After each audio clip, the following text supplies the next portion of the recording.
Manana Sidus, para todos hamzu. Good morning and welcome to the Guam Legislature, your Guam Legislature, the 38th Guam Legislature, the People's House. Today's public hearing is conducted by the Chairman on Finance and Government of Operations and is called to order at this time 0902, September 12, 2025. First notice of this public hearing was disseminated to all senators and media outlets on September 5th, 2025, with its second notice disseminated September 9th, 2025. These hearing notices were also available on the Guam Legislature's website, our legislative calendar, and the Government of Guam's public notice portal. This morning, the committee will hear testimony on the following. Bill number 1(1)S, introduced by Committee on Rules, by request of Maga'hågan Guåhan, the Governor of Guam, in accordance with the Organic Act of Guam, an act to add a new Article 15 to Chapter 1, Title 5, Guam Code Annotated, relative to the Governor's emergency powers. We will also hear testimony on Bill number 2(1)S, introduced by the Committee on Rules by request of Maga'hågan Guåhan, the Governor of Guam, in accordance with the Organic Act of Guam, an act to authorize the installation of utilities infrastructure in MANGILAO utilizing the American Rescue Plan Act 2021 funds.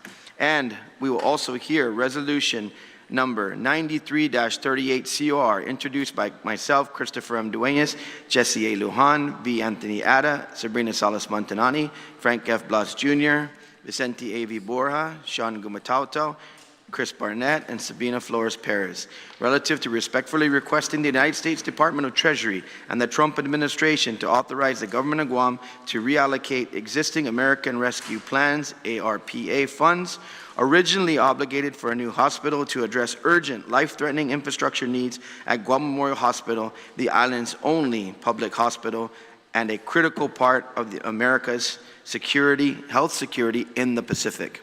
At this time, I would also like to welcome my colleagues who have joined me this morning.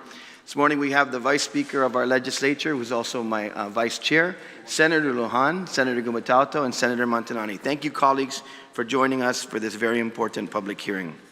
Before we begin, I'd like to remind everyone in attendance of Eulogio Shawn Gumataotao's general rules of conduct. Individuals testifying shall first be recognized by the chairperson before speaking and shall state their full name for record-keeping purposes. Questions and testimony shall be confined to the substance of the nature of the bill or the nature on the agenda. Personal inferences to the character or motive of any senator or individual testifying are not permitted. The chairperson of the committee may order the removal from the hearing of any member of Eulogio Shawn Gumataotao or the public audience who fails to observe proper decorum pursuant to the 38th Guam Legislature standing rules. Any violation of this general rule of conduct will result in immediate removal from the public hearing room. With that, we will now proceed to hear testimony on Bill number 1(1)S, introduced once again by the Committee on Rules. I'll be looking for my sign-in sheet here real quick, but I know that certainly the Attorney General, as well as Dr. Hoen and Dr. Sheay have come early, and so I'm going to have them come up forward.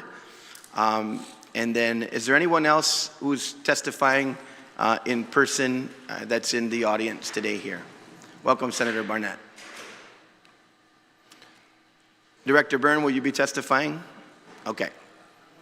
So everybody who's in the room right now is going to be giving oral testimony. So for the listening public and for my colleagues, given the, of course, nature of the work that our doctors do, and also the busyness of the Attorney General's office, I've allowed for them to go ahead and make a presentation on both Bill 1(1)S, 1(2)S, as well as the resolution. I'm going to go ahead and start with the early bird. Dr. Sheay, you may proceed with your testimony. Yeah, thank you. Can I have the first slide up, Zach, please? AV, please. Thank you. Thank you, senators here. Yeah, please identify yourself, Doc. Please identify yourself for the record. Everybody knows you, but for our record-keeping purposes. Okay, I was going to say good morning first, but okay. My name is Dr. Thomas Sheay, S-H-I-E-H, and I'm a board-certified OBGYN on Guam. I'm going on to my 30 years almost on Guam, so I've been here for nearly 3 decades. So I'm probably one of the oldest physicians that's walked the halls of GMH. Is still standing. And So I'm here to testify, and I want to declare that I have no conflict of interest. I think that's important when you do a testimony to declare if you have any conflict of interest. And I do not. I'm not paid by GMH. I have no monetary interest with Gov Guam. I don't have any specific contract. I have no interest in hospital work, actually. I don't need GMH. I don't need a hospital. I'd rather just do the work in my office. But Guam is short of OB, so I'm trying to do my best to help. I certainly can retire if I want, but I think the patients on Guam, the families, the children I've delivered still needs me here. I'm here to share my knowledge on healthcare, and I will speak truthfully. And lastly, it's important to know that I have no personal things against Adelup at all. In fact, if Adelup picks up the phone and calls me and says, Dr. Sheay, can you help? I say, of course I can help. The problem is that they don't listen. And I'm going to take you back to memory lane. And it's important to address each of your bills individually as well. And then I'll end with a resolution that you've already issued. Second slide. Now, Bill 1 is introduced by the governor, and she is asking for emergency powers. Now, the emergency power she's asking actually is we've already experienced that during COVID. And she's asking for those powers again, and actually maybe even further than that. So, next slide. A lot of these bills that's written, you see a lot of excuses in the bills, and this page 3 actually is another excuse for power grab, and it states that hey, we have a national shortage, we have need to recruit, and this is why we need to have emergency power for the governor so she can license, she can waive fees, and et cetera, et cetera, et cetera. And that's just an excuse, and I'll talk about other excuses as well. There is a national shortage, but I don't see any governors across the country, even in Hawaii, that's asking for these powers like this. So we don't live in Russia, we don't live in China, we live in United States of America, even though we're a territory, but I'm sure democracy still exists. So don't take that away from us.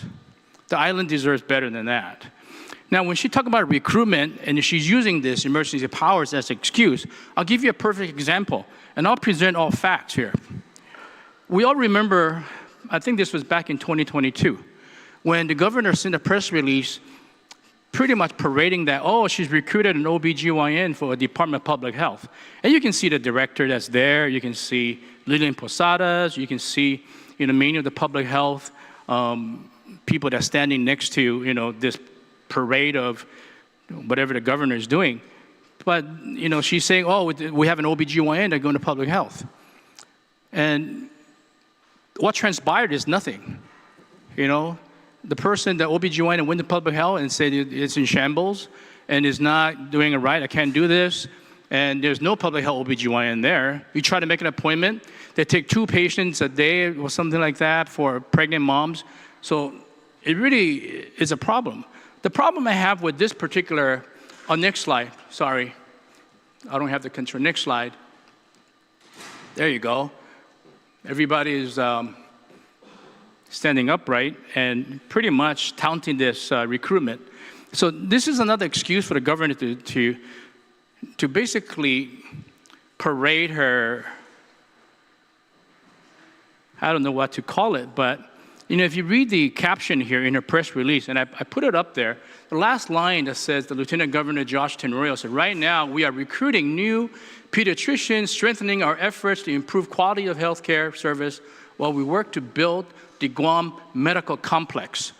So these are all these excuses to build up her, I don't know, I think her parade or charade that across the island that say, hey, she's going to build this medical complex, and using this recruitment tool as saying, hey, look, we got one, okay, let's do this. We're doing what we're doing, so support the medical complex.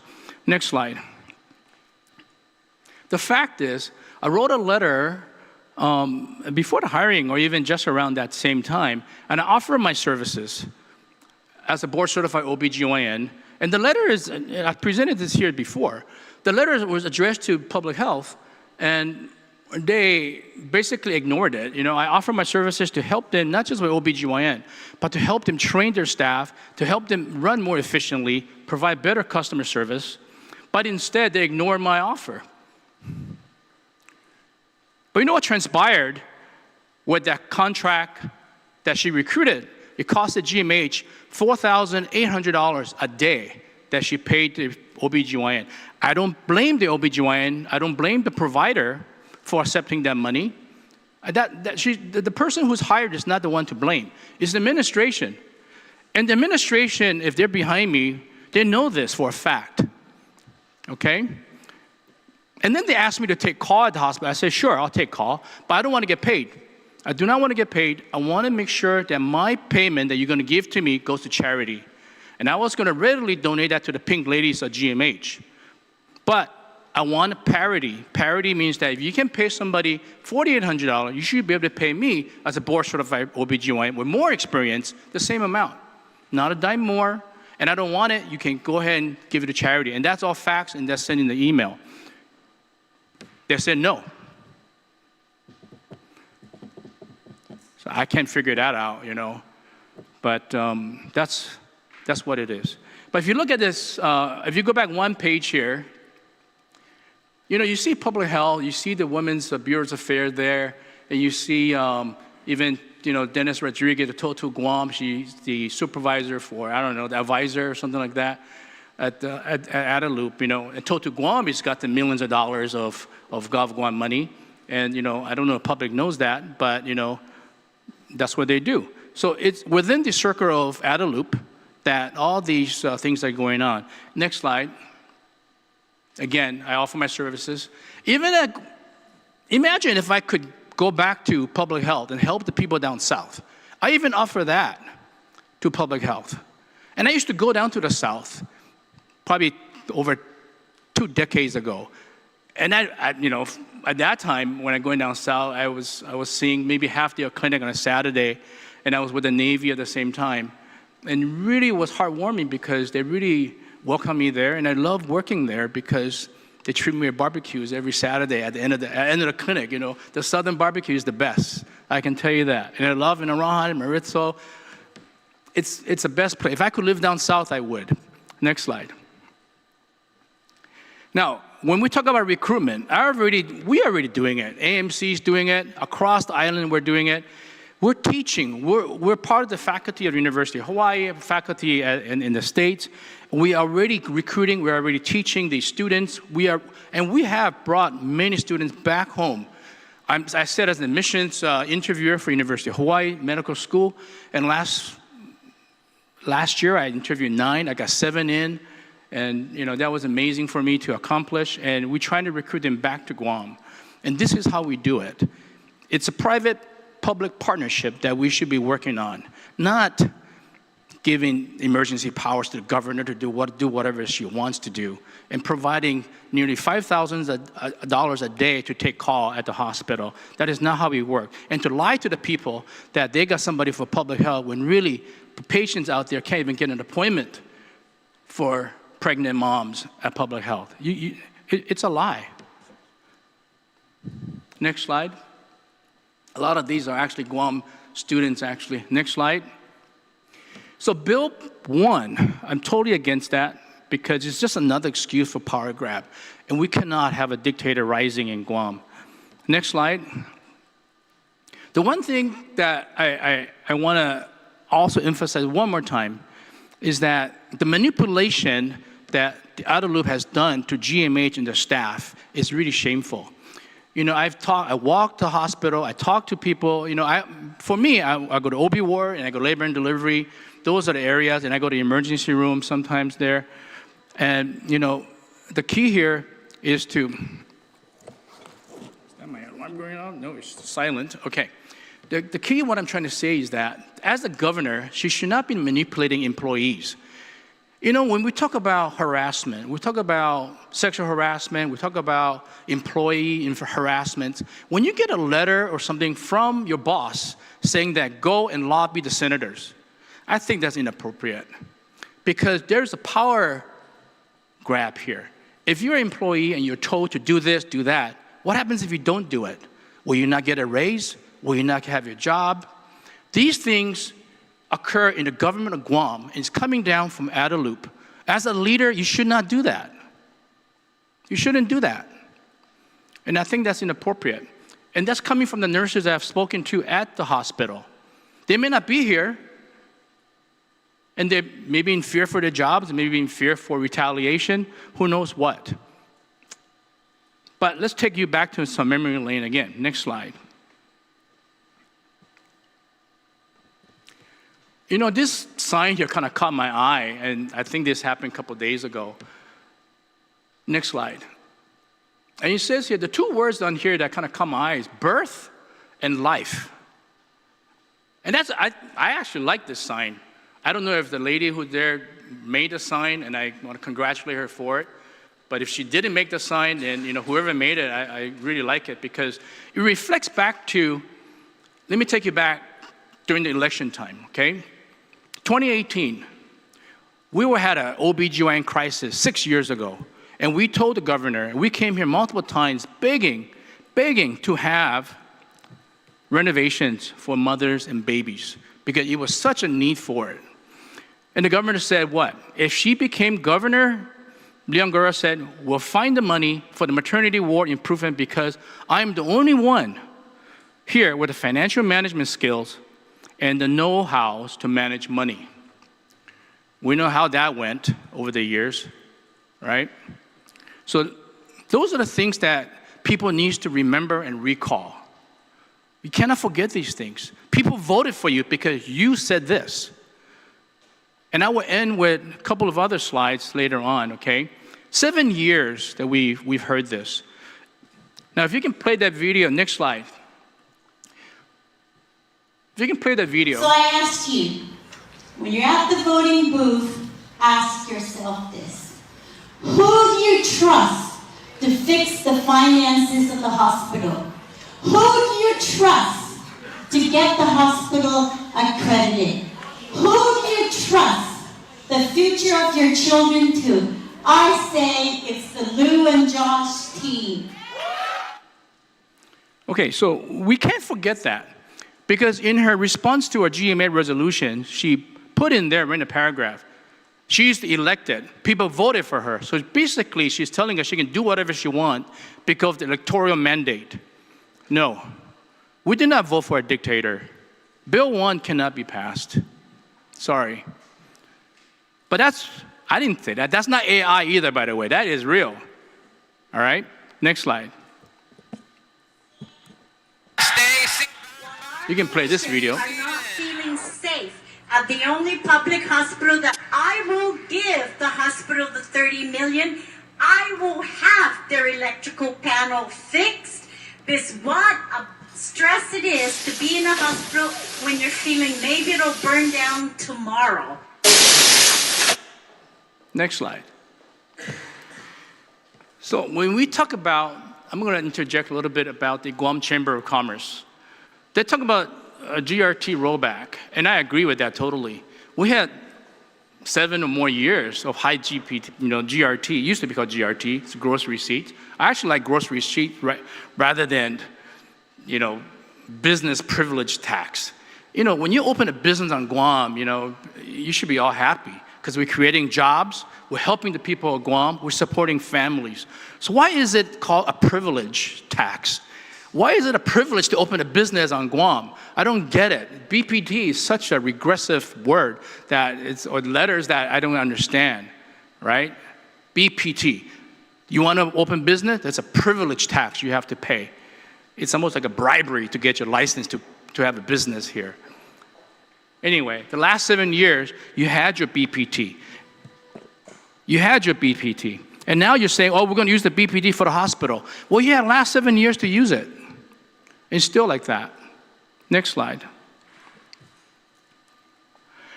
So right now there's 100 and plus somewhat million, right, in Bank of Guam. Papa Health has come here to begging you for money over the years. That money has been sitting in the Bank of Guam from ARP, American Recovery Plan, or Rescue Plan, wherever you may want to call it. We told the governor before that, don't put that money in the bank and save it for 8-10 years down the road. That doesn't make sense. It doesn't make sense. You need it now, and that's the money that you should be used for the people of Guam now. At the hospital, at the public health, even for public safety, you should be using that. But instead, She unilaterally put that into the bank and says, this is what I'm going to do with it. And then she goes further. You know, the government announces 50+ millions of surpluses, right? What did she say? Well, the government deserve raises. Yeah? Sure, they deserve raises, but at whose back, right? It's doing it on. At the same time, public school is closing. At the same time, homelessness is increasing. Drugs are coming into Guam. GMH remains non-accredited, by the way. The women and children are left behind. So this is the leader that we have. And you want to give her Bill 1 to have more powers? Doesn't make sense. Next slide. Now with this slide here, it's interesting because you have all the dictators in the back, but Guam can't have a dictator. We've experienced that during COVID, and it can occur once again. Next slide. I have authority. I have authority to take money. I have authority to take property. I have authority to move personnel wherever I feel they are needed to be. So yes, we would have to, basically you have no say. She stood up in front of probably 200 healthcare providers at the Guam Medical Association and basically told us that. We were there looking for private-public partnership. You had all the healthcare providers there were nurses, and this is what we were told. You send chills to your spine. You was chilling. Next slide. I have authority. I have authority to take money. I have authority to take property. Listen carefully to this. I have authority to move personnel wherever I feel they are needed to be. So yes, we would have to, basically you have no say. Next slide. So Bill 1, as you can see why I'm opposed to that. People may disagree with me. People working under Lou may disagree with me. The certain population in Guam may disagree with me. But I already declared I have no conflict of interest. I've been on Guam for nearly 30 years. I'm committed to Guam.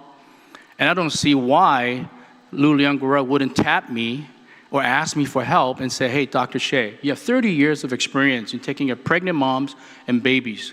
Why don't you help us out in developing one of the best maternal fetal centers here at GMH? I would, and I have before. So that's Bill 1, and I'll end with that with Bill 1, okay? Bill 2. Now, Bill 2 is basically talking about what she did with the ARP money and what she wants to do with it. And this Bill 2 is actually a very dangerous bill. You're setting precedents for another power grab. Next slide.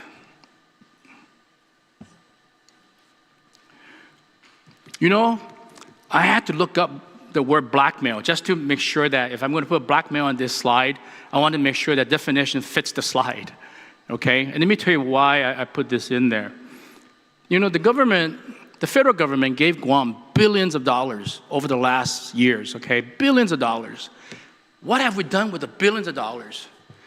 Schools closing, hospitals in shambles, public health in shambles. You can't get an appointment with public health.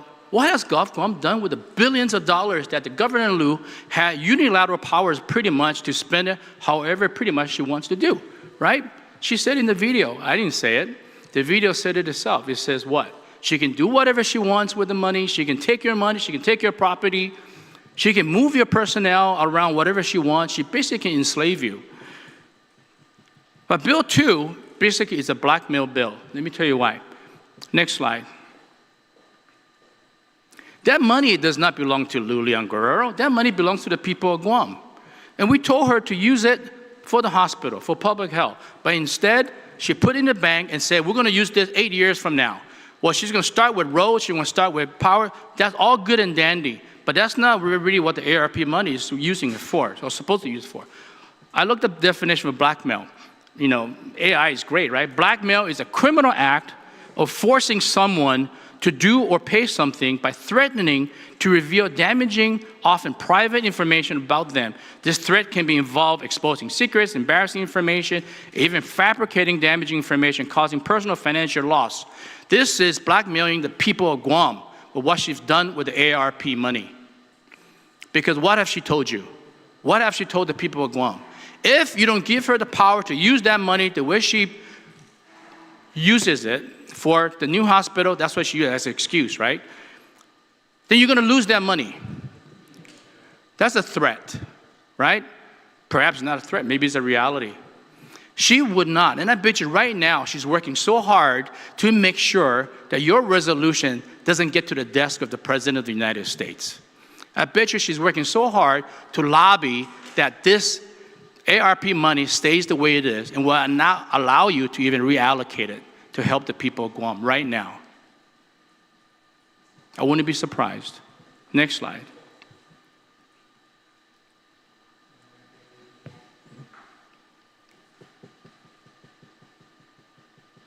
You know, GMH didn't really sail me here an iceberg, right? Somebody created this slide for me, and I thought it makes sense because the iceberg really is the person who is in charge of the boat.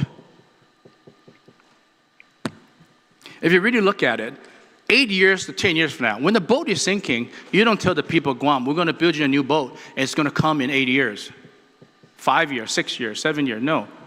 If you're going to build a new boat, you want to look at a shop where you can build a boat right away and get started, right? And we presented an option to her. EPOW point was perfect for a hospital. The hospital is the one that's sinking, okay? And I'll explain to you furthermore. Bill 2. And she puts in there Bill 2 that we're still debating about the hospital, where's the place to be. So, we have to talk about where the hospital is because she brought it into the Bill 2. It's the language that's in there, the infrastructure, et cetera, et cetera, et cetera. Next slide. Again, Bill 2, where the hospital should be. So it's facts. I'm only talking about facts because it's in there. Next slide. Now, this is an interesting slide that somebody made because when you look at this, notice the rezone. When the governor tried to do this with Gura, us doctors didn't get a notice, a public notice saying that we're going to talk about a hospital, the location, etc. It totally bypassed it, right?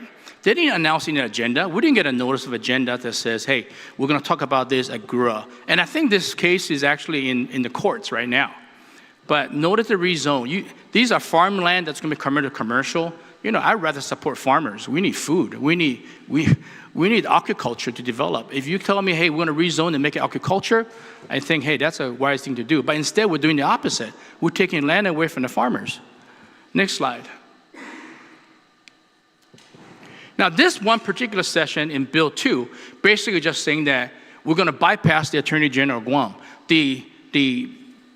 The governor will serve herself as the Attorney General of Guam. You don't need them to review anything, right? This is another blackmail again, a definition of blackmail. It's really ridiculous that we don't want checks and balances. The problem with Gov Guam is that you are losing the trust of the people of Guam. And why is that? It's because of shenanigans and things like this that you refuse to hold yourself accountable. We have to do better. As the government elected officials, we've got to do better. Next slide. This is just a slide that to show you that, hey, we never got the agenda. The agenda was never clear that Gura was going to put a hospital property up there. We didn't know that they was going to use the money for that, And the money was loaned by the government, So whether or not this for the courts to decide in the future. Next slide. I want you to pay attention to this slide before we play it. Let me explain to you why this slide is there. The current slide is talking about eminent domain. Eminent domain. And before of the testimony, I said, I'm going to take you back to memory lane. Okay? You have a lawmaker here sitting and saying that we cannot have eminent domain. That's a no, no, no, no. But the eminent domain that he's talking about is about the EPOW point. So you have somebody up there an elected leader saying that if you take EPAL point for the hospital, we're going to take away your property. To scare the people of Guam, to siding with the governor. But instead, the governor is taking people's property away in Manilao, not EPAL point. So we can play this slide.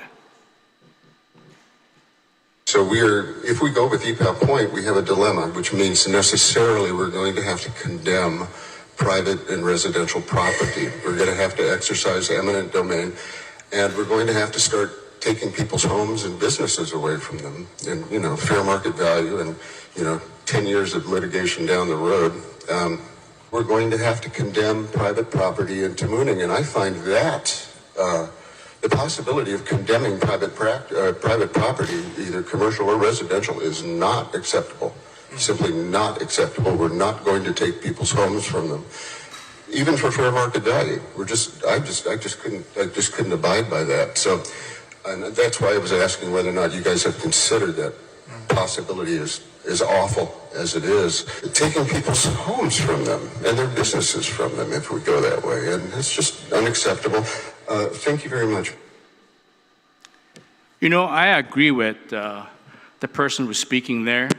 And, he's right on target. It's a no-no. Try to take eminent domain. But look at the picture on the right side. That's Gura director, right? The board votes to condemn property for medical campus in Manilao. It's the opposite. Next slide. So Next slide. Voila. When Adelup was asked by the Daily Post if the administration would invoke eminent domain should EPAL point be chosen, to which Adelup said no. No eminent domain on EPAL point for the hospital. But all of a sudden, Manilao, they're going to do eminent domain. Where's the justice in this? And I'm glad the Attorney General is taking issue with this. These are the lies that our government has told the people of Guam and need to be exposed. Next slide.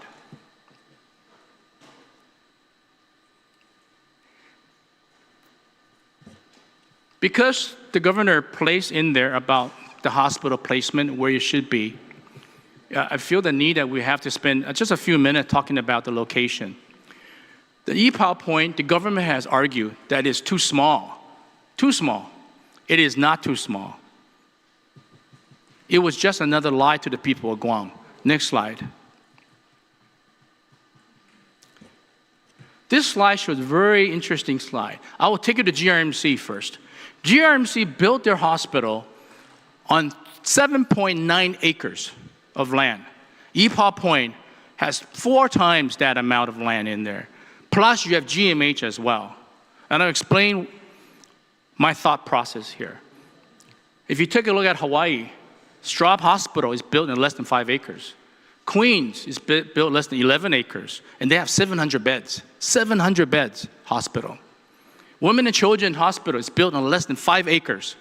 So you're telling me EPAL Point is too small? What kind of a lie is that to the people of Guam? It's shameful. Shameful. Now, if you look at the slide on the bottom right, that's the public director, and he testified here, under oath probably, hopefully.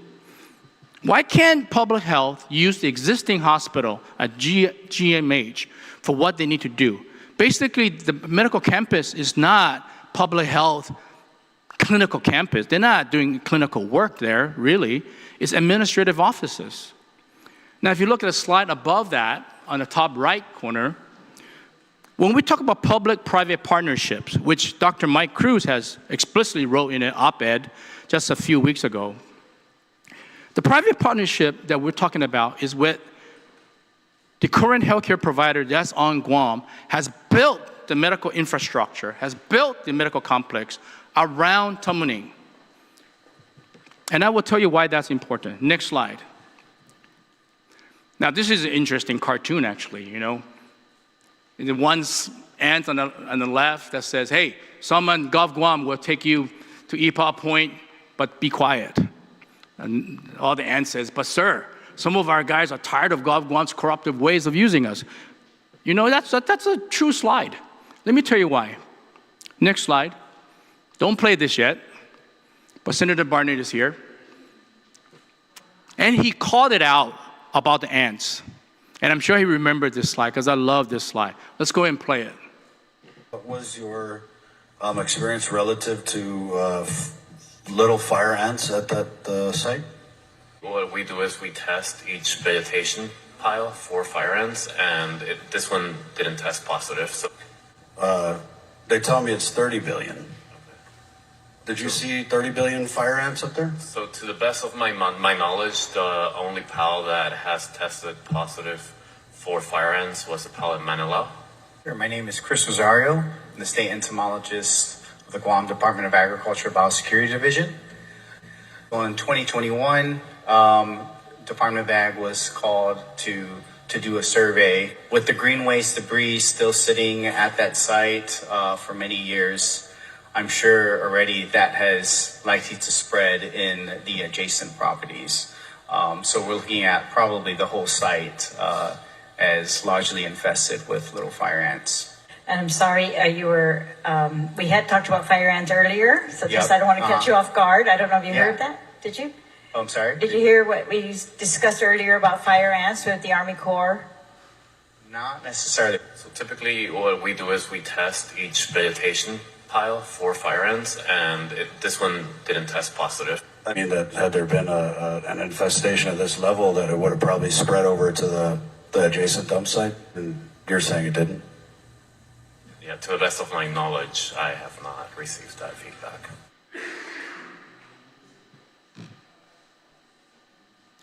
Okay, so here's the thing. We put the fire ants to rest, right? There is no fire ants at IPAO. And guess what the Army Corps of Engineers said? The fire ants are in MANGILAO. Are direct in MANGILAO. Next slide, please. So in MANGILAO, we hear, the governor, the emergency right now is the hospital. It's not public health administrative offices. Our San Augustine was a former director of public health, testified here about just 2 years ago. And I was here 2 years ago. And we told them that, hey, the emergency is the hospital, not public health administrative offices. Okay, and he proved it in this testimony here. Let's go ahead and play this. When you look at the matrix report, I know there's reference to a clinic and there's reference to a center. I want to be very clear, we're not opening a new community health center at this site. But if you go to page 1-5 of chapter 1 of the matrix report of project overview, the second entry is public health center. And there you'll find a list of the different divisions and the office space requirements. And included in that, but not listed, will be the Division of Children's Wellness. This report was done before DCW came in. And I looked at this report because it says a public health center. And I know there's a clinic, like I said, but it's really the immunization program, it's our TB screening, and so it's not a community health center. But I just wanted to provide clarification, excuse me, because there is a sense that we might be opening a third health center, and we are not opening a third health center. Within the public health center will rest the offices of senior citizens, environmental health, the Division of Public Health, general administration, public welfare, and children's wellness. So our 6 divisions will be housed in there.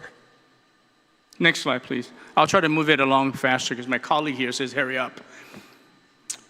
But it's important. This is important, okay? If you can give me a few more minutes, it's important for the people of Guam to hear me and for the lawmakers to actually hear this, because it's important that we get to know the truth, all right? The place of public health is not at GMH or near the hospital, okay? But if you're going to do that, if you're going to put public health administrative office, why not use the old GMH? Build a new hospital at IPAO Point, use the current GMH, retrofit it for public health offices. Whatever administrative office they need, it's huge. But at the same time, you can use the property that's already existing to build it. Next slide. Now, when we asked Gura about hey, what independent studies are you talking about? Because I'd like to see it. Because remember Gura, and I hope the Attorney General investigate this even further, because when we asked Gura about what independent studies are you talking about to say that, hey, identify MANGILAO as the optimal location for a new hospital. So what I did was I wrote to Gura, next slide. I wrote to Gura and I asked them, hey, can you give me the independent studies? And they wrote back and said, there are no independent studies. Nothing to release to you, there's none. So what independent study are they talking about? So they say, oh, and then I talked to somebody else, here and there, and they say, oh, well, the independent study, oh, this matrix study. Okay, let's talk about the matrix study. The matrix study, next slide. The matrix study identified EPAL Point as the most suitable place for the new hospital. Why? Infrastructure is already set. You spend less than $25 million to upgrade the infrastructure for water, power, electricity, or whatever you need that's up there, okay? It's already set in place for a hospital. And that's what the matrix studies told us. If you look at line 2 and 3 on the left-hand corner, Eagles Field, the hospital is pretty much next to Eagles Field, right? It's going to cost you over $100-something million just for infrastructure. And it's going to take years, multiple years to build. If people of Guam was lied to like this from Adelup, what do you think Bill 2 is going to do? Bill 2 is going to make the lies even worse, okay? Next slide. Oh, excuse me, back to the previous slide. It's important to note that this multi-billion study, okay, if you look at bottom part here, okay, it says the medical community, which one do they support? Negative for DAOCA, negative for Eagles Field, and positive for EPAL.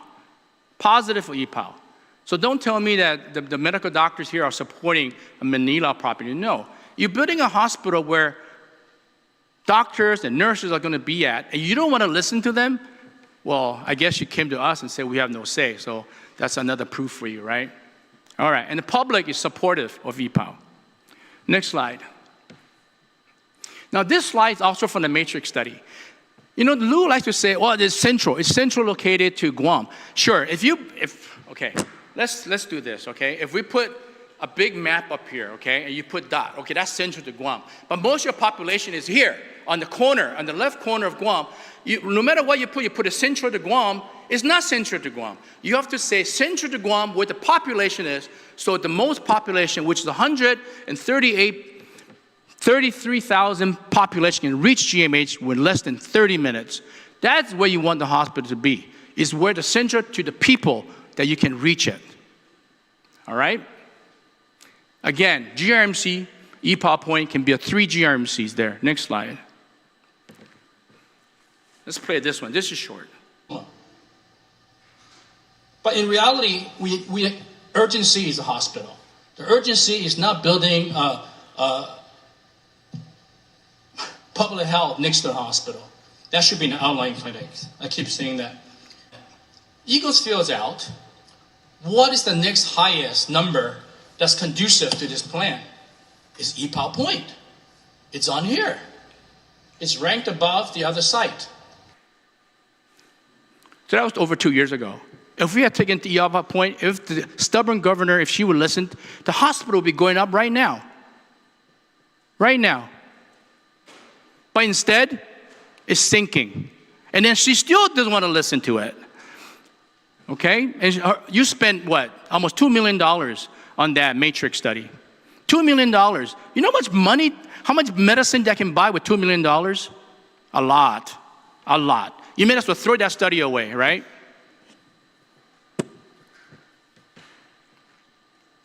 Next slide. Again, this is just to reiterate my point that the hospital is going up right now if she had listened. Next slide. Now I'm going to present you some solutions, and I'll be done in about 5 minutes here. What can we do as a solution? Okay. Next slide. Get Gov Guam out of healthcare, period. Dr. Eusebio has testified here, and he said it himself. Eusebio said he doesn't believe GMH will function properly and fix its cash problem until stop being 100% public run. I agree with that. We have another hospital that's private hospital that's functioning, and yet we have a public hospital that's not functioning. That didn't come from me. That came from Dr. Eusebio, who sat in front of you, right? I agree with him. Totally. And Rick has known me for nearly 30 years. And we chat, we talk, we fight, we hug. By the end of the day, we both agree. Next slide. Why not partner up with GRMC? Let them build it. Why does Gov Guam want to continue to go down the same road that we took for 3 decades? Right?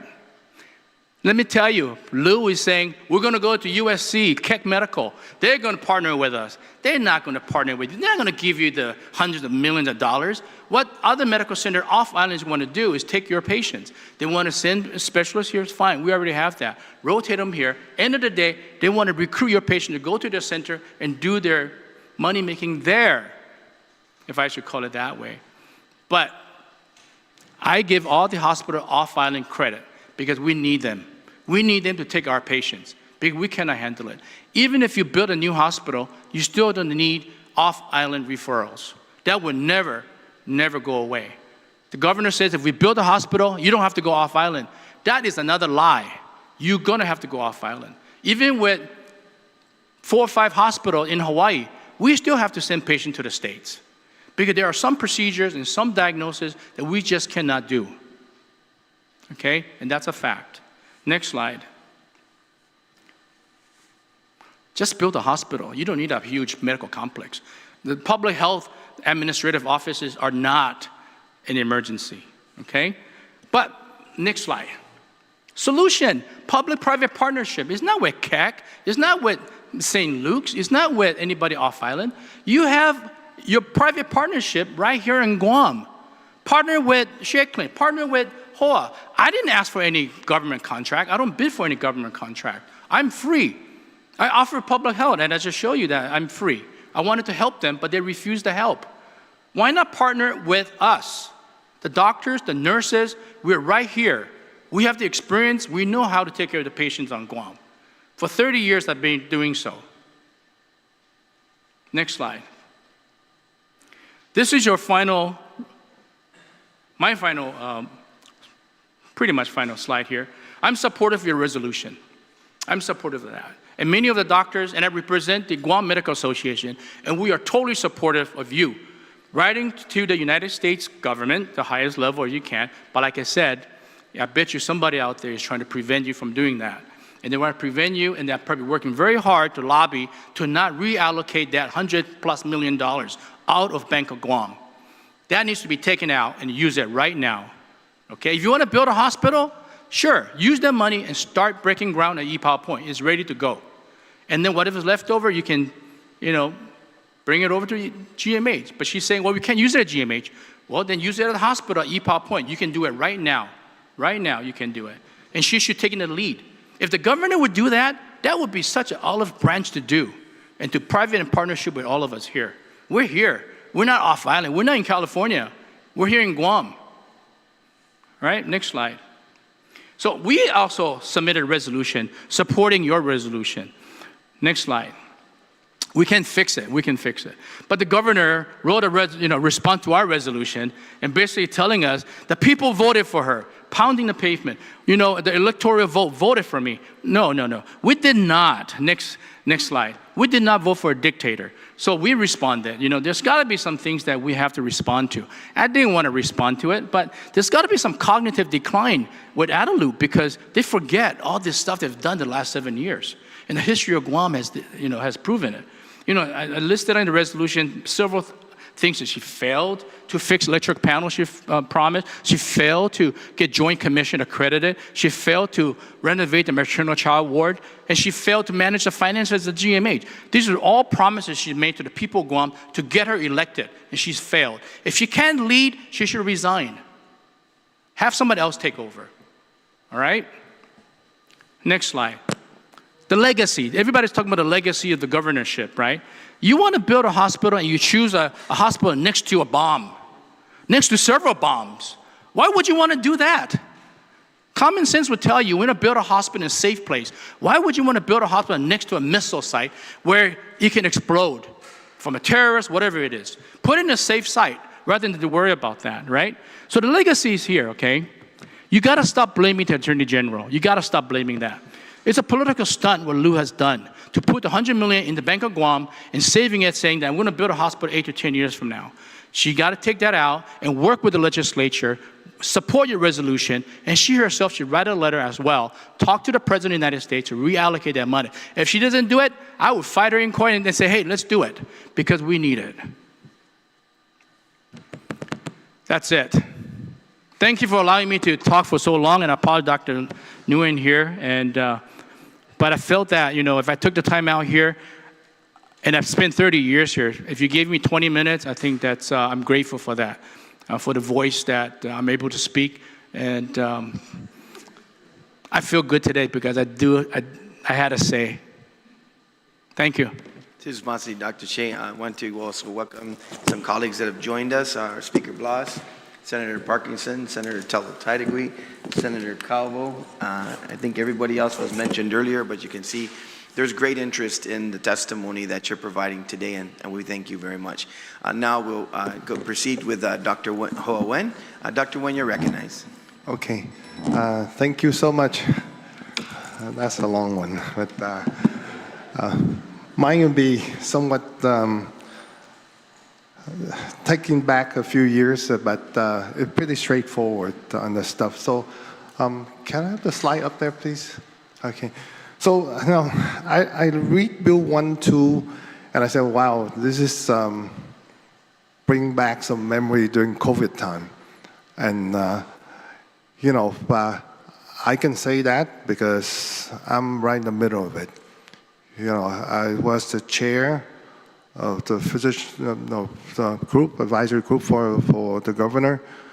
And as a private entity, American Medical Center, we never closed one day at all during the pandemic. From the beginning to the end, even when the first COVID case came out, public health and everyone closed, we have a closed door meeting with our provider, and we say we need to stay open. So we haven't closed one day, the entire pandemic. So when I read this thing, I say, wow, I call pandemic 2.0. It's really a pandemic 2.0. There's nothing I can say about it. Let's go back to COVID-19 pandemic. It's just really fresh. Everyone in here should be very much remember what happened several years ago. When we first had the first case, I said we decided to stay open still, despite a lot of concern, our physician, our staff, everyone's scared. We take a shower in the clinic and we go home, we stay with our family, and we do that for several months. We don't want to come close to them. And the governor, I remember, she called and she said, can we move some of your physician staff and your nursing staff to public health to help them? I say, no, we cannot. We have our practice. We rather serve the people of Guam and stay in our clinic to do that. But no, we won't move to other locations, including public health, to serve the people of Guam. It's just not going to be doable for us as a private entity. So here comes the executive order and declare Tier 2 clinic. And the Tier 2 clinic is AMC, FHP, and SDA. And I remember every morning we have the executive meeting with the governor. And every morning we remind that all the Tier 2 have to serve the people of Guam at no charge, doesn't matter what insurance or self-pay or whatever. We have to see everybody at no charge. I remember a few times that either SDA or AMC, FHP, just a very few times that we mistakenly charged someone, and that word come back up to the governor. And we got a lecture that morning that, hey, it's an executive order. You're not supposed to charge everyone. And we see everyone for free. We do the testing. we do the 6th visit. You know, we do the immunization, everything at no charge to anyone, including the governor family. They come to AMC, and a lot of people at the upper level come to AMC. And we never charge them. We charge zero. So they cannot say that we charge anyone during pandemic. And that's the order, right, from the executive order. This is private. We are private. We spend our own expense.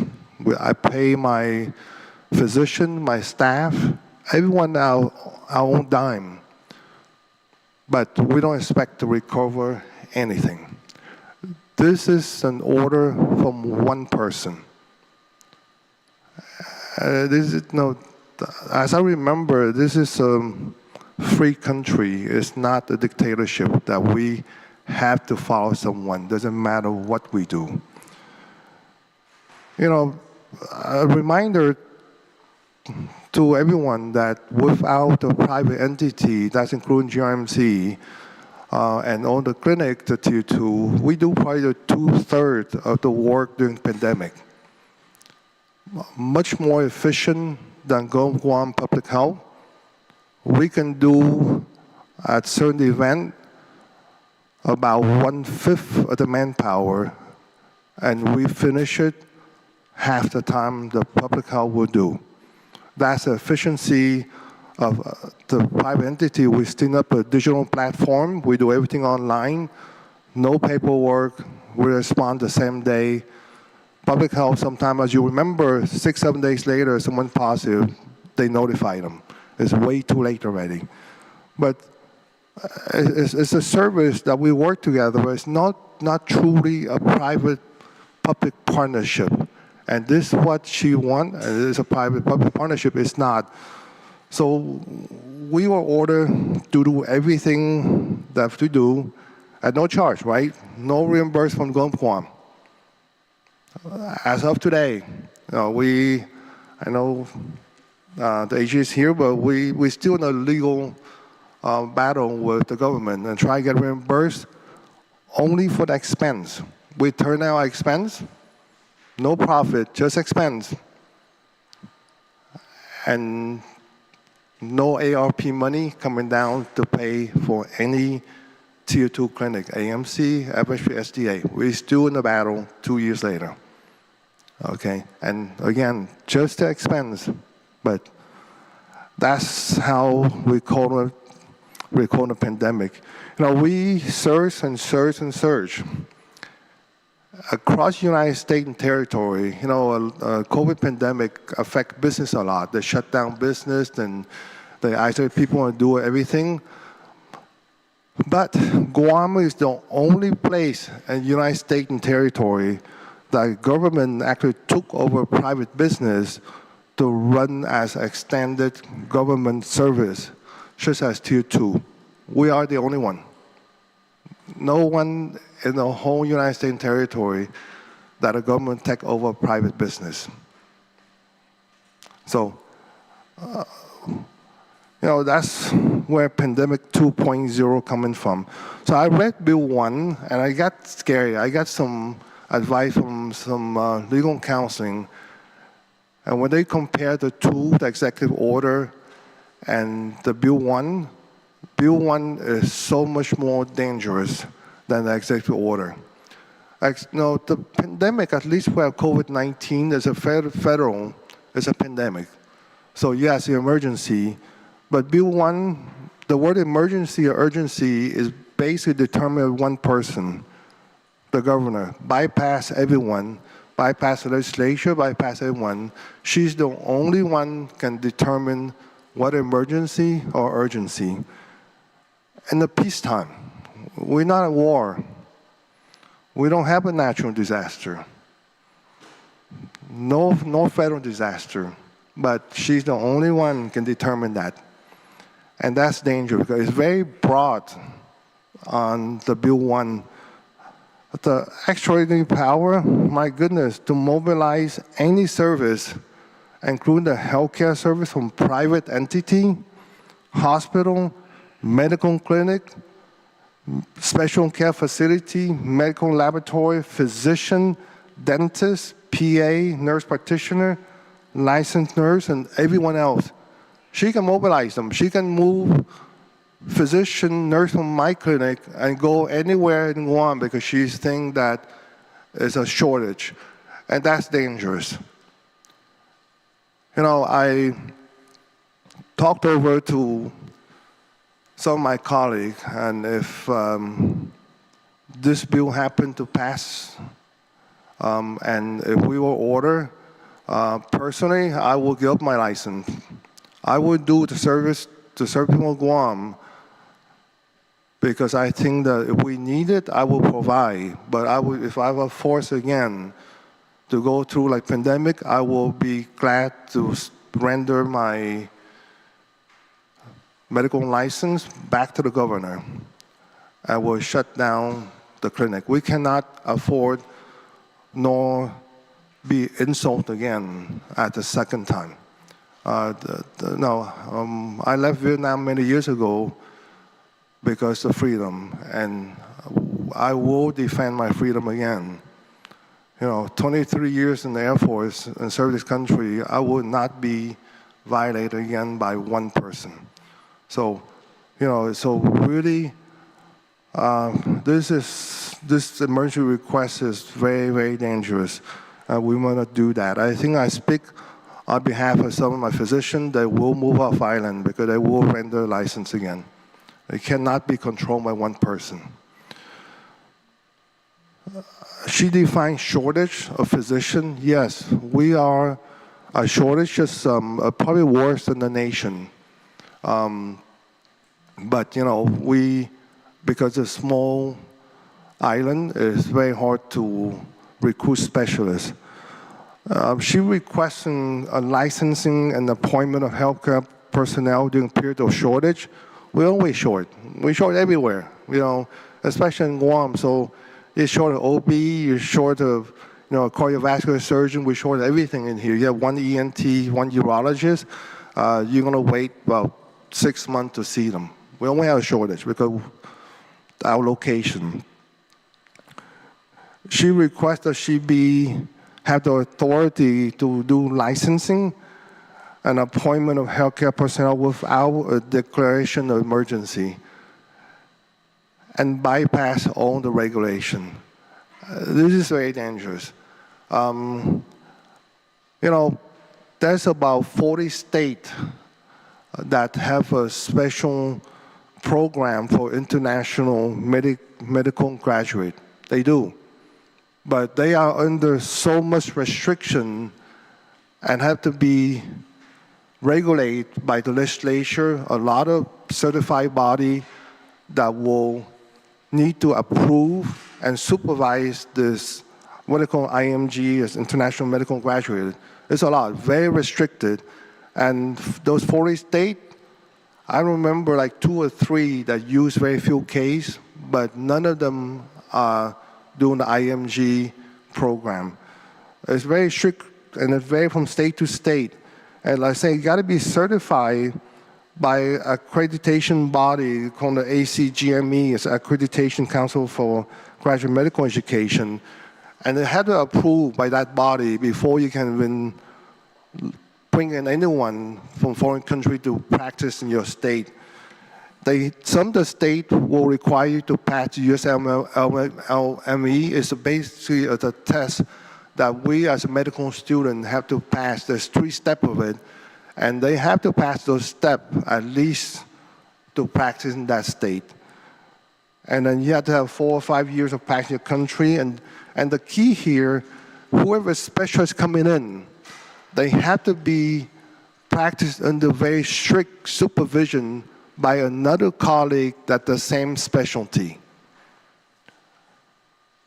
So if you bring in a cardiovascular surgeon from the Philippines to come practice in Guam, we have no cardiovascular surgeon in Guam to supervise them. You know, so it's a lot of stuff that the government wants to make a decision by not going through all this criteria that's set already by the state. very strict, because that's to ensure the safety and the qualification of physician that provide care for our patient. So many years ago, when we have a shortage, and at GMH, we talk about to our chief of staff of GMH two-term, and we try to bring physicians from the Philippines to come in, and there's two things that can happen. The Federation of State License Board, which is a big body across the United States, will recognize, will honor our medical license. If anywhere, if when you guys go to a state and you run out of medication, I can call a pharmacy and get your prescription refilled anywhere in the state. Will this come through, our license done, the state will not recognize our license. So we are basically treated like a foreign country. And I don't think our physicians here were willing to be treated as a foreign country.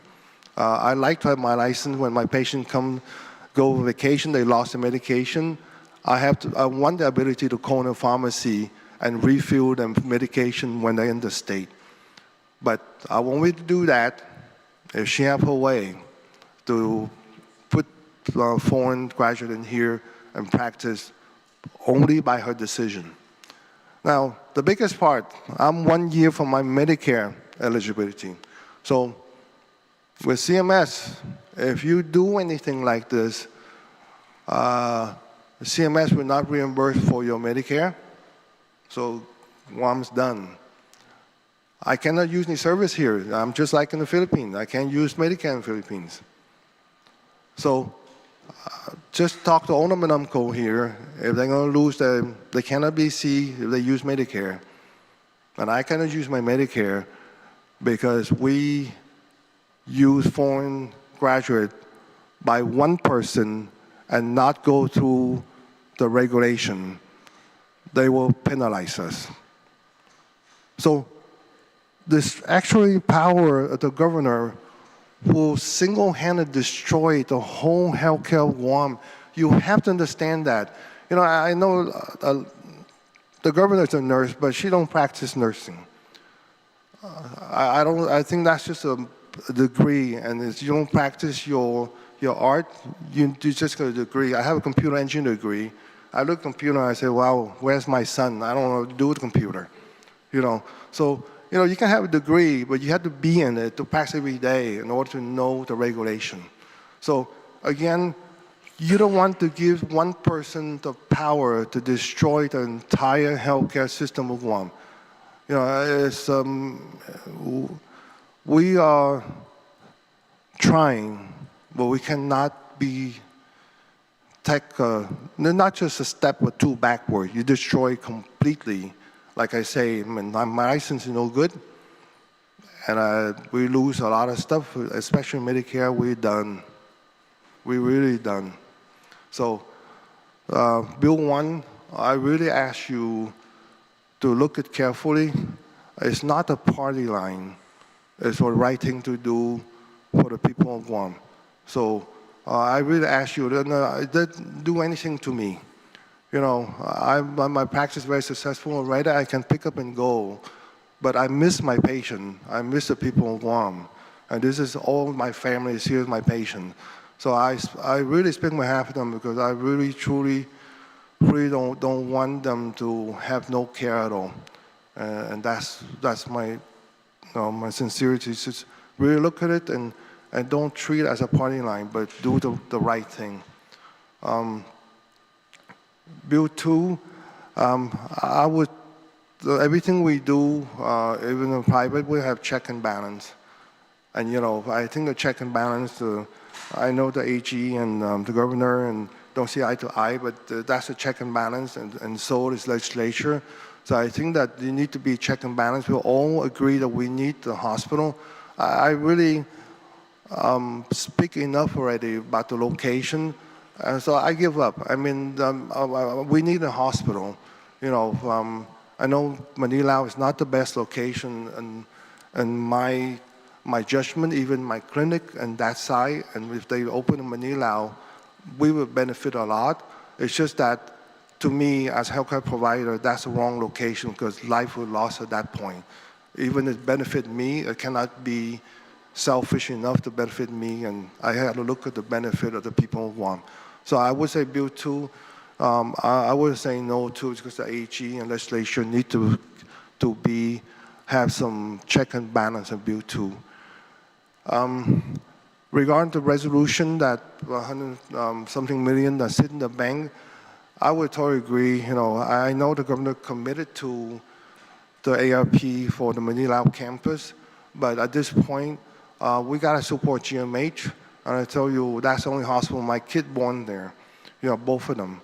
And at this point, they really need help. With everything, I'm glad that you passed the 40 million yesterday to help them out, but I say that it's better to spend the money now because they need it now than let it sit in the bank and build something 8-10 years from now. I don't think that the hospital will survive another typhoon. I really don't think so. You know, they really need it. They need it with supervision. They need it with your guidance, and you know, you got to watch how they spend the money to make sure they fix things. But they really need that 100-something million to fix them. GMA at this point. So I totally support it. I think GMA also write a letter support the resolution. So we will support that. But again, you know, thank you so much for giving us some time. You know, you know, being here is not a pleasant thing for me to be here, but again, it's important because again, we make our life commitment to the patient, and we need to make time. This is important for us to sit here and talk to you today. Again, thank you so much for your time. Sidus Masi, for that testimony, Dr. Nguyen, and we really appreciate you being here. We know particularly you physicians have a heavy load, and so to spend your time here is really noteworthy. So thank you for testifying on both bills and also the resolution. At this time, I'll recognize our Attorney General of Guam, Douglas Moenen. General, you're recognized.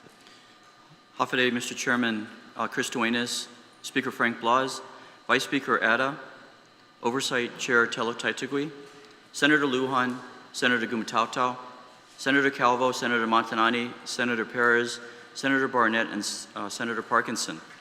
I think this is the first public hearing I've been to in 3 years that we've had such a full panel during a public hearing. So I'm going to make this brief. I did not have a written testimony because I feel I've lived this for the past 3 years on all these issues, as have you senators, especially the incumbent senators. What we're really talking about here for the 3 bills is a structure of government and the check and balances that are built into the structure of government that both Congress and legislatures past and this legislature have built into the system. The first bill is shocking, like the last 2 commentators have indicated, because it's essentially declaring martial law and taking away the check and balances and the role of the 3 branches of government, and especially the executive and the legislative.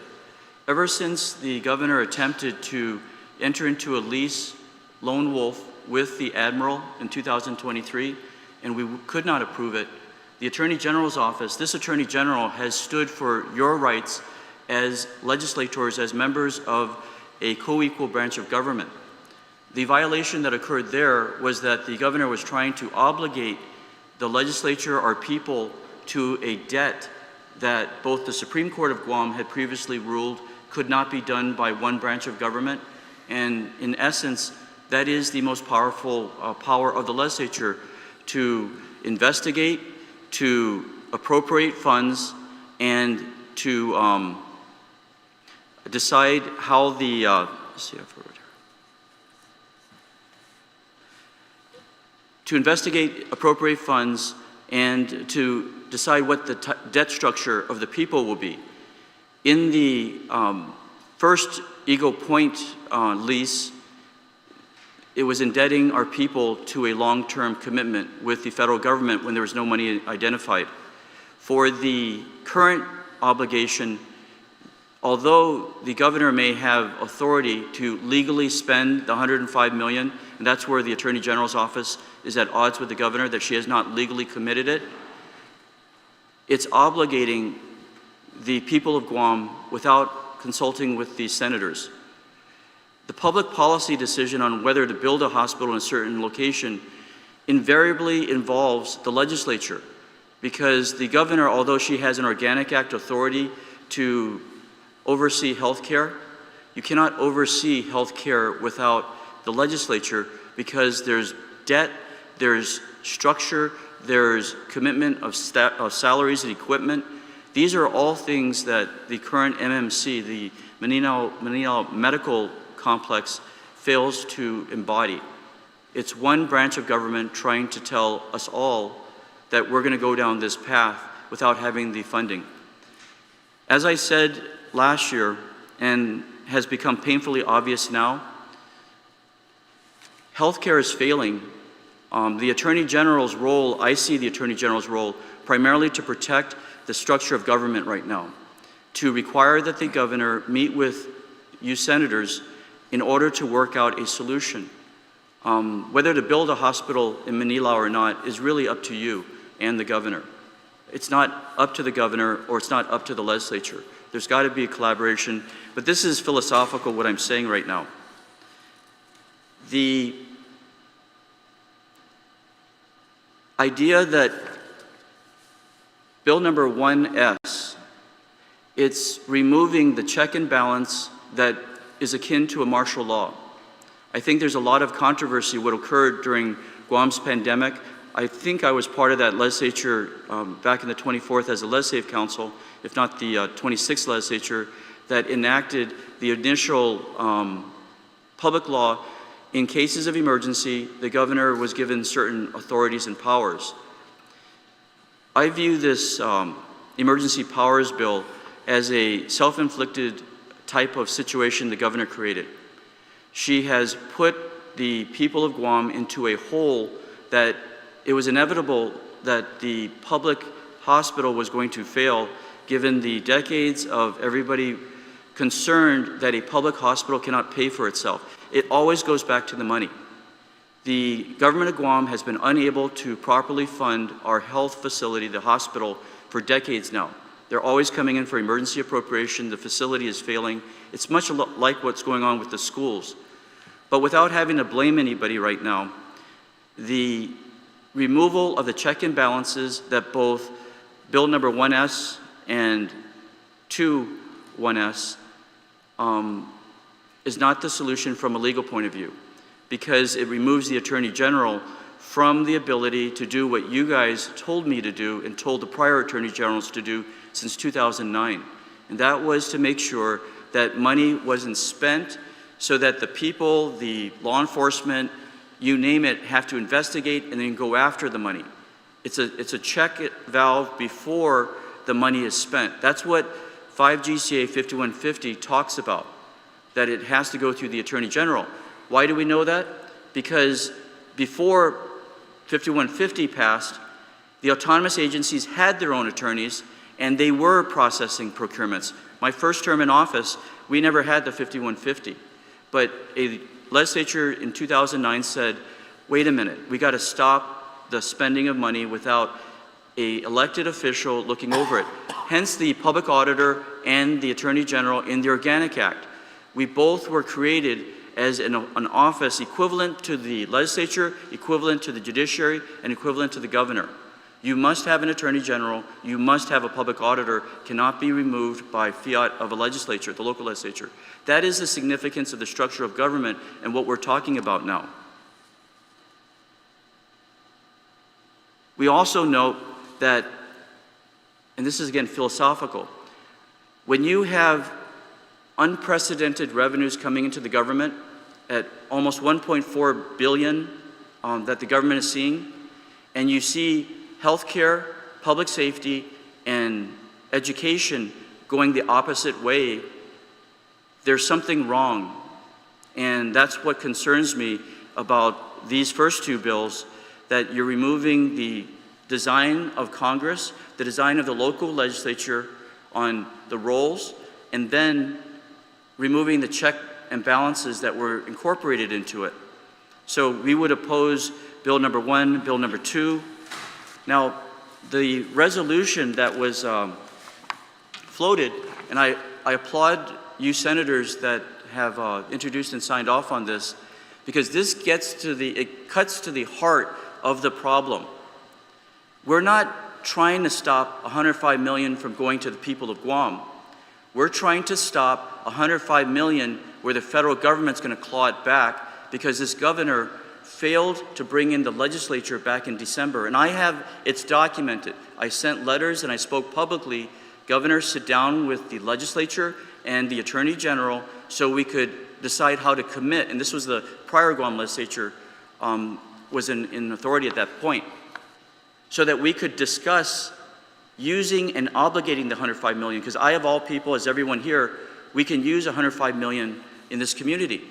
The danger of what the governor did is she ignored the legislature, proceeded down a path, in the darkness of night, went with Gura and committed $105 million.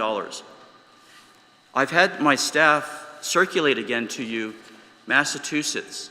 $1.2 billion of ARP money was clawed back by the federal government because they misspent it. They didn't follow the rules.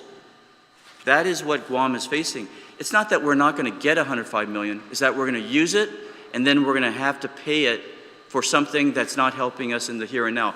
That is a public policy decision, how to use the $105 million. That's your decision and the governor's decision. But the danger is now that, and by the way, it's sitting in our office and they've just pulled it back, the GPA infrastructure, that's where most of the $105 million is going to go. They're going to lay it from whatever terminals all the way to MANGILAO, and that's it. There's no more money. I call it the monolith. 10 years to 15 years of a complex. They don't even have the plans designed for that complex. So it's public policy-wise, there's serious concerns about it. I know each one of you are raising that, but from an Attorney General's perspective, they violated the open government law on how they did those 2 meetings with Gura, and they violated almost every other law which requires that you have in documentation going through the Attorney General's office for approval for contracts. When you buy a car, you got to sign the documents. They had nothing. And Mr. Miller here, my deputy, had in December sent the request, if not November of last year, FOIA request, give us the documentation, because we were hearing about everything as you were in the news. So a solution that I see here, to again cut to the chase, for the governor to meet with the legislature and myself in a roundtable meeting without the media being present, to really get to the heart of what's caused us to get to this point, because I do not relish the litigation that's going on, because there is no good solution here. I was in DC in February. We talked about with HHS about what can be done. You know, quite frankly, I'm an advocate. We need to put into receivership the hospital. We need to recognize that we are not a strong community financially. The hospital will never make money. It's never made money. So us spending $1 billion on another hospital, where's the money going to come from? We're in the red every month at that hospital. It was under criminal investigation because of some collector that came in and was trying to collect money that was already due the hospital. You know, the insanity of what we're seeing right now really requires everybody get off their high horses to sit in a room and try to figure out priorities. Yeah, we need a new hospital, but there's ways to do it. In the AG's office, we have our lawyers. We have the ability to go into the DC and make the case that each one of you have been talking about. That resolution is embodying it. We know we're important to the United States of America. We know that in war or in any conflict, you're going to need a hospital. When Eisenhower, USS Eisenhower came in here with 2,000 COVID patients in a hospital, Naval Hospital, only had 37 beds, they put them in the tent cities. It's this type of, not just to talk to these guys in DC that wave, you know, nod their heads, and then after the meeting, they never call you. We need to have a unified front and really make them remember we are a territory. In my opinion, we're the best of the 4 territories. We have the smartest people, the least amount of debt, and the greatest potential to go to DC and to get a Department of Interior funded hospital. When I was AG 20 years ago, that is what the Department of Interior has hundreds of millions of dollars in a pot to manage the 4 U.S. territories and the Indian nation. We are important to them, and that's why the legislature, the governor, and the Attorney General's office, and I see Mr. Byrne if he's still here, let's sit at the table and figure this out. You know, and that is my hope that what's going to come from today's public hearing. I still have to ask my staff how you guys came up with 40 million, but I mean, you know, whether it's future income or what, 105 million is sitting in her bank, or whoever owns that bank. That is the solution. That is the Holy Grail. Mr. Miller, we have been attempting, as the governor should be attempting, as the legislature, as a unified front, ask the U.S. Secretary, the Treasury Department of Treasury are you going to allow us to shift the funds from this MMC to the Guam Hospital, not only fix the 40 million, but do more than that. Ladies and gentlemen, we're not even talking about the heart surgeon that Guam needs, the neurologist. We should be talking at the level of bringing a team to Guam to staff that. It's like a law firm. You may have a nice building, but unless you have lawyers, unless you have Dr. Sheay and Dr. Nguyen, you don't have a hospital. You don't have lawyers, you don't have a law firm. Guam, people are dying daily that are suffering from diabetes and every other heart problem. You can put a stent in them, but that isn't going to save your life when they need an open heart surgery. We had Dr. Concepcion decades ago, trained Guam Chamorro, wanted to come back. This is where these harder decisions with over the 40 million to the 105 million subsidize the key individuals that save our lives. Once you're in that heart condition, they're not going to ship you off Guam. You can't get on a plane. You will die. Massive heart attacks, and it's happening daily. These are the things that I see as an Attorney General. It's not my decision. I'm not trying to impose what I believe are the priorities, but at the same time, we're seeing it in our community. That's what 105 million will buy us. Instant saving our grandparents, our parents from death with people, good people like Dr. Nguyen and all the other doctors on Guam. So I invite the governor, whose staff is probably listening to it, if not the governor herself, to meet with all of us to come up with a unified front on fixing these problems, because our fighting is getting us nowhere. Thank you. Jesus Masi, General, and I know that that is an absolute sincere invitation, and I've been putting out the call myself.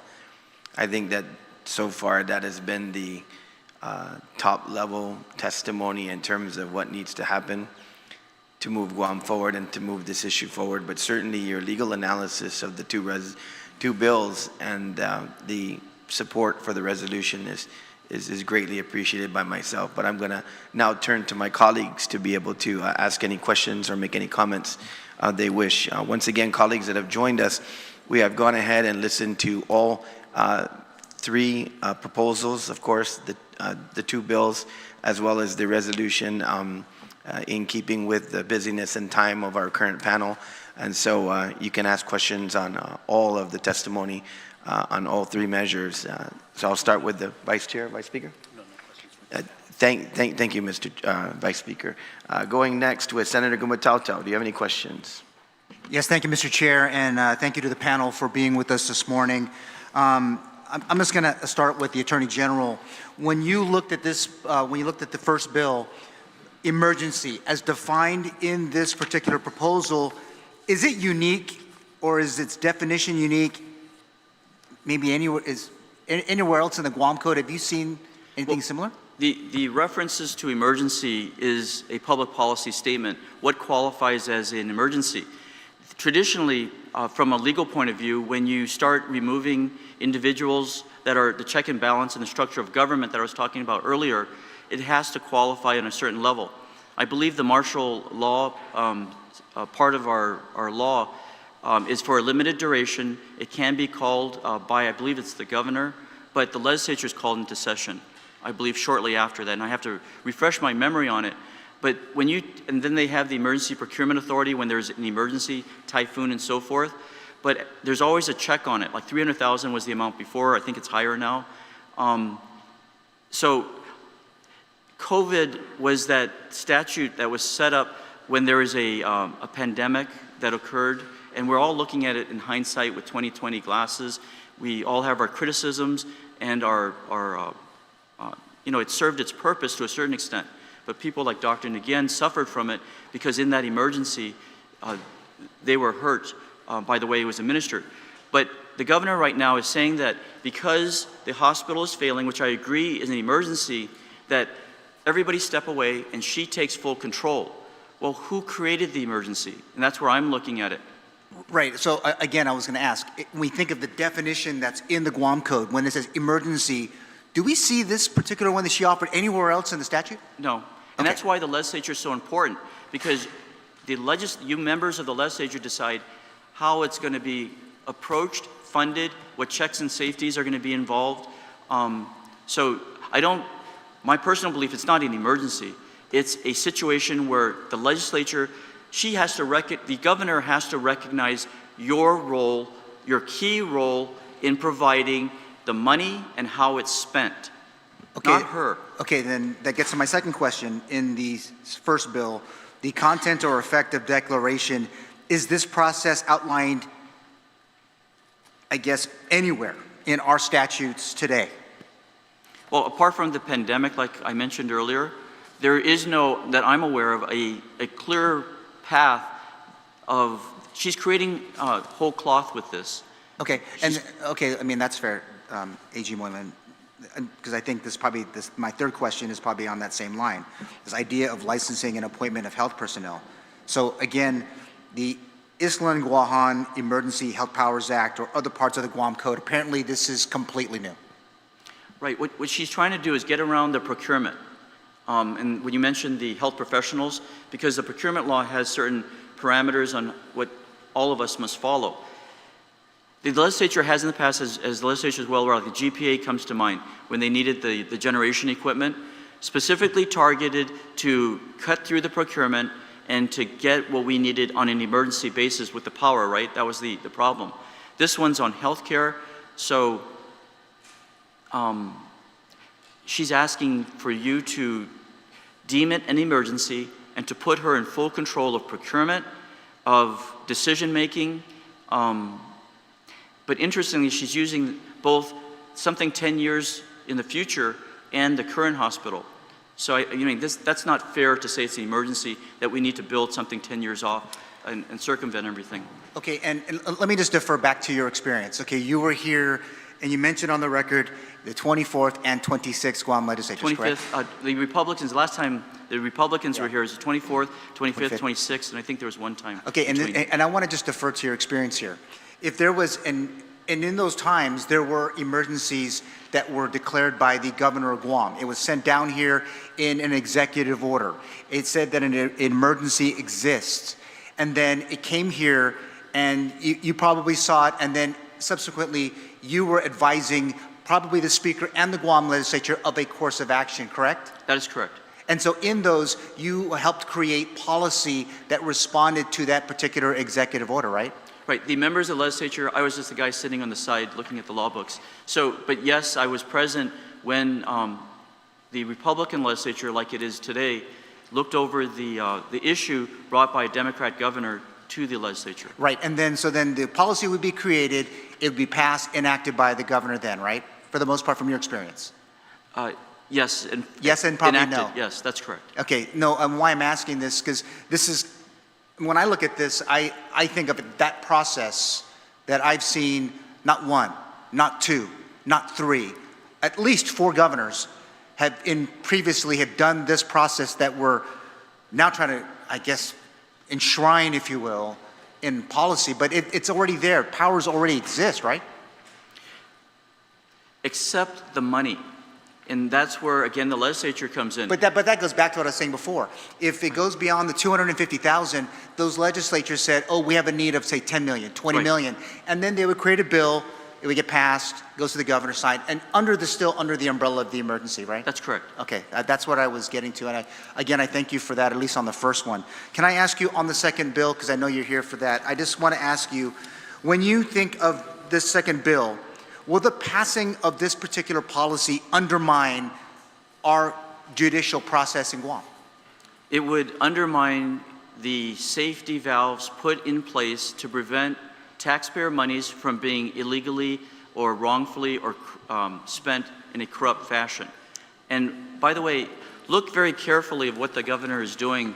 She's putting a non-elected individual, non-elected attorney, the procurement counsel, who she had hired through her cabinet to make legal decisions to allegedly protect the public coffers. That's a glaring removal of a safety valve, because in our office, not only are we the largest office, but Congress and Guam specifically stated that the Attorney General shall be the chief legal officer of the government of Guam. Who is the procurement counsel's ability to step in the role of the chief legal officer of the government of Guam? Congress did not say, except for the procurement counsel, who can also represent the government of Guam. And that's why our office is in the process of looking to bring to the federal court that one and EPA. What's the danger in us passing this type of legislation today? The danger is that the taxpayer monies will have been improperly spent without the direction of the Guam legislature and the public policy that you bring to controlling the purse strings. Thank you so much, AG Moylan, and thank you for your input on our resolution. Mr. Chair, that's all I have for this panel. Thank you so much. Excuse Masi, Senator Gumataotao. Senator Lujan, you're recognized. Thank you, Mr. Chair. Good morning, Dr. Nguyen, General Moylan, good morning. Assistant AG Miller. Thank you for being here this morning.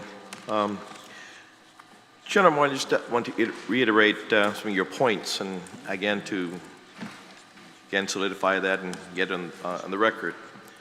As the majority leader of the legislature, if I set up a meeting with all my colleagues, and I know all 15 of my colleagues will be willing to do this as well, and request the governor's presence, is that something that you'd be interested in participating in? Absolutely. Okay. We would work to make it happen for our government, for our people. We have smart lawyers in our office. We've got Mr. Miller and several others that have dealt with this situation for 3 years now. And the topic matters will not just be limited to, of course, the hospital situation. We have a drug situation. We have our infrastructure, school situation, and things of that nature that right. That's we all need to solve. And it won't be able to. I mean, we can't do this in silos. We all have to sit down, and so again, we'll set it up, and we'll invite again all the parties to be involved. Thank you very much for that. You also earlier mentioned that about collections at GMH. Would you be able to provide GMH support with their collections? And I know that they have their own lawyers. They definitely do that. And now they're looking at an RFP for collections. But can the AG's office, would they be able to help in that regard? Senator, right now, our pecking order right now in terms of the priorities, and this is because of the recent problem that we've had, I think started in 2020, but it's exacerbated itself. Guam doesn't have enough lawyers. That's as simple as that. So to put lawyers involved in collection matters when we have meth addicts out there killing our population, when we've got a hospital falling apart, it's part of the solution, but with respect to what you're saying as well, we're available. They have 2 lawyers up there right now. Put them on collecting the bills. Have them file their standard collection action, small claims court, that sort of thing. That's how it's been structured. But am I saying no? I'm not saying that we wouldn't help, but I'm saying that, I see the solution in stopping the hospital from burning down first. It just kind of... Well, I think that, again, as part of that conversation, absolutely. And when we sit down, and because it's a part of a holistic problem that we're looking at. So I don't want to spoil it, but I mean, at the same time, we would help. Sure. Yeah, we would help. Okay. The other thing, yes, is because included in the bill, if we allow foreign-trained, unlicensed doctors to come to Guam, and the governor grants them authority to practice, who is responsible for any malpractice, and what is the risk and the liability for the government? That's a good question. I don't want to tread on Dr. Nguyen's profession as much, but I mean the licensing, they have the Public Health Board of Licensure over there for the doctors. Would there be liability for the government? I don't really see as much liability for the government as it is for the individuals coming in and being sued individually, doctors, for committing a malpractice, allegedly, things like that. The hospital, though, we got to be careful up there because there are government claims that are being filed against doctors up there. So since the hospital provides the services, they as the employer of the doctor would have liability, and that's what's happening almost every day at the GMH. The doctor is being sued, and the hospital, the government of Guam, is being sued. So there's several open lawsuits in that regard. So basically, Dr. Nguyen, can you expound on that, if you may? You know, the international medical graduate, they typically what I see in the state when I do my research, that it's very hard for them to obtain any malpractice insurance. The insurance just does not insure them regarding their practice. They usually typically commit to one facility or one hospital that sponsor them to work in that facility, and they got to be for several years, and they cannot work anywhere else at all. Regarding license, you know, like I said, there's 40 states that have special regulation to have the international medical graduate, but again, it through a lot of restriction, a lot of certified body, and it's not called by one person. But from what I understand of Bill 1 is that the governor will make that decision. And I think that I'm not sure if the Guam Medical Board have much to say in this one. And I know I discussed a little bit with them, and they wouldn't advise this power at all to bring in the international medical graduate. Okay. Under one person. Okay. You know, Dr. Sheay is not here, but I'm sure you can answer this question as well, Dr. Nguyen.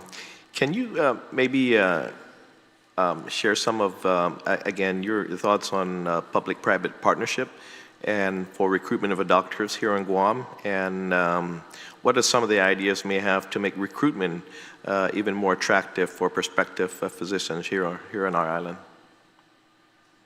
You know, public-private partnership can go a long way, especially we are in a rural community, right? That's what we do. Recently, you know, at AMC, we just get qualified under the HRSA. That's a student repayment program to help us recruit the physician that have student loan. From what I know, and this is pretty accurate, is that public health, the only one facility in the whole entire Guam, because they're under federal program, that they have a score like 19 or 21 or higher. When you have that score, you can recruit physician that under student loan program that kind of unlimited. Any clinic in Guam, doesn't matter how much Medicaid or indigent population you see, the highest score you can ever get is 14. This is assigned by the federal level. And when you get 14, yes, you can recruit the physician that have student loan, but you're very restrict to certain populations. So for public-private partnership, we talked about before, you know, I think during certain hearing that public health can work along with the private entity and use a score 21 and help the private entity in recruiting physician specialists to work in the private clinic, but again, see the Medicaid and the indigent population just like a public health. And the advantage of that is that on a private entity, we run things very much more efficient. You know, I can see for one physician in my clinic, what public health physician or provider see the whole day, we can see in 2 hours. So the efficiency is so much better to use the staff under the private entity because the way we do things, the way we keep up the QC and the callback, everything, we do much more efficient. So the PPP, Senator Lujan, is really is to work it more efficient. Public health need to step up and meet with the private entity in order for us to work together and improve the access of care for people in Guam. So would you endorse then a 3P to run the government hospital, or to help run a government hospital? You know, it's very hard. It's again, I know it's a lot of politics. The GMH, we call it a dumping ground for a lot of people. You know, for what we see on the private entities, GRMC and GMH is the same size hospital, they're about 150 to 170 bed. In order for you to run efficiently and really, I'm not sure it's going to 100% will cut down the deficit as GMH, but the manpower should be the same, right? There's a ratio of 2 to 4 staff per patient. You know, not counting the clinical staff, right? That's a national average for what the staff ratio is. But, you know, with GMH, when almost double the staff, you know, you're going to waste a lot of money on manpower. Is that efficient? No, I don't think they're efficient. So in order for the PPP to work, the private entity should be able to kind of reassess the manpower at GMH and kind of cut down what we call the fat and the excess manpower don't need to be there. Mm-hmm. Okay. Thank you, Dr. Nguyen. Thank you, General Moylan. Thank you, very much. Thank you, Mr. Chair. Excuse me, Senator Barnett, you're recognized. Sidus Masi, Mr. Chair, Biba Betness to the people of Guam. Thank you for everybody watching on our YouTube channel. Thank you, Dr. Sheay, Dr. Hoen, and Attorney General Moylan for your very insightful testimony. It was very much a stroll down memory lane, but I don't know if I like that memory lane. And you know, I'll just say that this bill 1,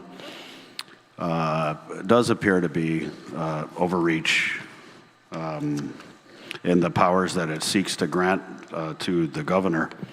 And I think the best example I can think of is what we did in the session yesterday with the bill to appropriate the $40 million is we did an amendment that granted specific procurement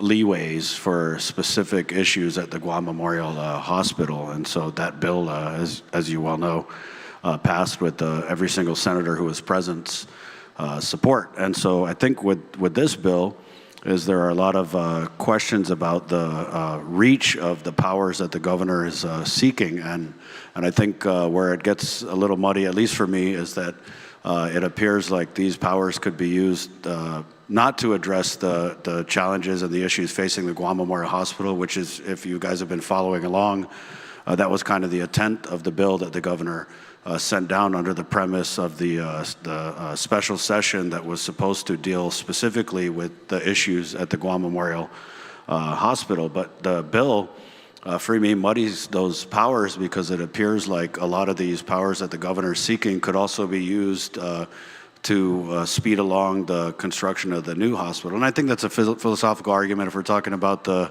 healthcare challenges that we're facing. I think it's very difficult to talk about what's happening at GMH without talking about the construction of a new hospital, because in many people's mind, the solution to the challenges we're facing at the Guam Memorial Hospital, and I tend to agree, is the construction of the new hospital. But the challenge is extending, as I said yesterday on the floor, extending the lifespan of GMH to get us not to the groundbreaking of the new hospital, because that's not going to do us any good, but to the actual opening of the doors of the new hospital, wherever it may be. And it appears very much that all the efforts are pointing towards MANGILAO, but with the court cases and the different challenges and the impending gubernatorial election next year, I'm not even sure how set in stone that was. And so just my take on this Bill 1, if there was a narrowing of the powers and maybe an effort from the legislature to do kind of what we did yesterday across the hall and really get specific with the types of powers, if any, that we're willing to grant the governor, and where we're going to be willing to allow her to use these powers. Because I feel like we addressed a lot of the challenges at GMH, and we enabled GMH to deal with a lot of these issues that they're facing with the passage of the bill yesterday. And so for me, it's obvious we need to go back to the drawing board with this. I'm not comfortable with the broad, overreaching powers. I think we saw examples of why that was problematic during the COVID-19 pandemic, and I think that this bill actually exceeds in a lot of ways the powers that the governor had during the COVID-19 pandemic. And these are powers that I'm leery, cautious about granting, not just to this governor who's sitting now, but to any governor, really. I mean, and that's where we come in as a body. I'm encouraged, AG, that you want to sit down at the same table as the senators and the governor, and I think that's really what's been long overdue in this discussion, is a real effort to sit down and to roll up our sleeves and to talk about not just the very real issues at the Guam Memorial Hospital, but really building a consensus on the new hospital, the construction of it, the type of facility we're looking at, the fiscal arguments about the feasibility of $1 billion healthcare complex, especially when we weigh it against, some of the funding challenges that are going to be very real with the federal government reductions and also the rollback of the business privilege tax. And so, I don't support the bill. What I do support is a meaningful, real effort where we all kind of sit down at the table and really hash out these ideas. I don't think it's ever too late to revisit. I mean, even something as big as the actual location of the hospital. As you guys all know, I've fought very valiantly for the hospital to be at Sapun Point, and I think when we look at, again, a lot of the funding challenges, we know full well that there have been many asks of the federal government to fund the construction of this new hospital, and this has been an ongoing effort for years. I think as long as I've been a senator, members of the administration have been going to Washington, D.C. to ask Uncle Sam to foot the bill or to at least foot a large cost of the new hospital. And so, I would just say that a lot of this has been done on the governor has really done her best to avoid the involvement of the legislature, with the Eagles Field. I think we were very justified in our rejection of that deal simply because there weren't enough hands at the table, and a lot of those negotiations were done with the Department of Defense, and I don't think that the lease, and I know you agreed, Attorney General, the lease as written was the best deal for the people of Guam, and it's always been about, for me at least, the transparency, the accountability, the right of duly elected representatives of the people to not just have their voices be heard, but to actually have a hand in the process of such a monumental decision as the construction of a new healthcare facility. So again, I don't support the bill. I do believe, though, that efforts could have been made on the floor to whittle down, narrow, maybe even reject some of these powers that the governor is requesting. But when we weigh the bill that we passed yesterday versus what this bill seeks to do, I'm not saying the bill is a moot point, because obviously there are many challenges that we need to correct with the current hospital and also with the effort to construct a new one. But I do agree that we need to, if we're going to entertain this idea where we're going to grant these superpowers, we have to do things like narrow them down and make sure that we're very surgical, pun intended, Doc, in how we move forward with this effort. So I don't really have any questions, Mr. Chair, but I thank you again for the opportunity to speak this morning. Sidus Masi, and I hope that people of Guam have a good weekend. Sidus Masi, Senator Barnett, and exactly that's why we wanted to get this testimony on the record. So if we're going to do any narrowing, these are the guys to tell us how to narrow. Senator Taidagui, you're recognized. Senator Taidagui, you're recognized at this time. Sorry, thank you, Mr. Chair. Good morning to my colleagues, and of course, good morning to everyone that's here today. I appreciate your time, as always. There's not a whole lot of questions I have. Of course, this is very especially Bill number 1 is very problematic in every aspect of the word. But there is one question, though, I do have with the Attorney General's office.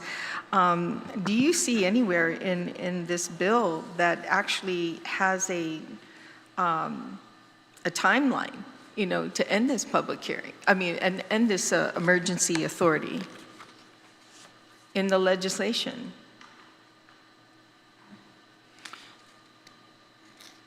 I guess it's upon completion of the mission for the governor.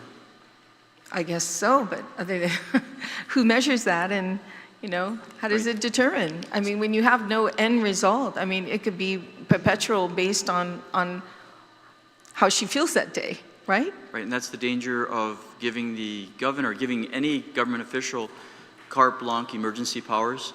Yeah. And there is no, and that's again martial law. It has a mechanism set up so it can only be used for so long, and then the legislature gets involved, and then there's a process. Right. Yes. And that's the biggest problem I have with this legislation. It doesn't have it.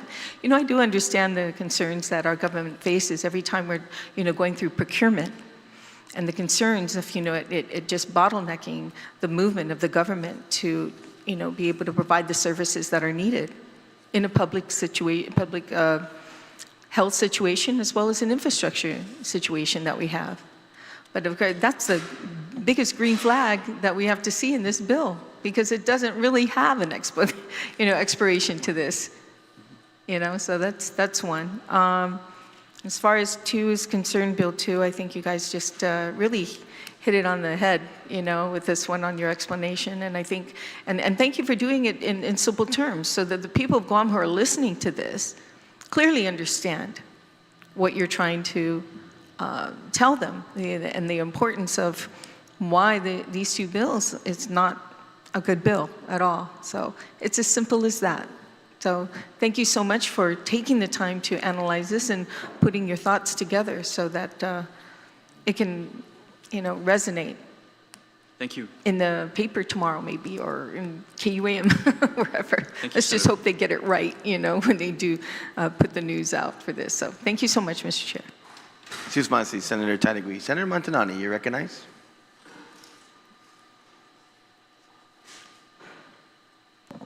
Thank you, Mr. Chair. When I saw these bills, it also brought me back down memory lane.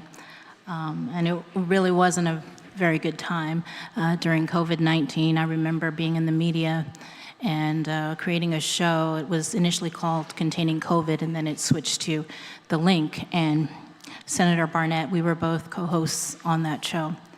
And there were times when Adelup was upset with certain things that we were reporting or saying, and we were stonewalled, we were censored. There was a refusal to allow government officials to come on the program to tell the people of Guam what was happening. There were times when microphones were muted during press conferences. And then I remember a lot of issues and concerns about procurement when it came to golf carts, when it came to hotels, the isolation facilities, the quarantine facilities, the monies that were being spent on these rooms that people weren't even staying in. And so this bill, the first one, Bill 1S, and then I see the second bill, it really did. It brought a lot of memories. And so I just have to ask this because how this all came about was when the electrical fire happened at Guam Memorial Hospital. And the speaker and I penned a letter to the governor urging her, pleading with her to declare a state of emergency for GMH. The Guam Memorial Hospital also wrote a letter to the governor requesting a declaration of a state of emergency. And then these 2 bills came out. And, you know, we talk about compromise, but for me, it really, I'm not sure if this is, actually I am sure, this really is not about compromise. This is about complete control. And I just can't support either one of these bills. The second bill, really, it circumvents you know, the laws, it puts us in the middle of a lawsuit between the AG and the governor, and I'm just not comfortable with that. And so, I guess, Mr. AG, I know you kind of said it already, but is there anything, I guess, currently in law, aside from what you used during the pandemic, that can help GMH, that can declare a state of emergency at the Guam Memorial Hospital, to help the Guam Memorial Hospital without going and seeking these extraordinary superpowers? Because this is not, you know, the Miracle Island, and she's not Wonder Woman. You know, Senator Matanane, the governor of Guam controls much of the $1.35 billion appropriation given to her under the last legislature, and you guys just have a bill pending for the current budget.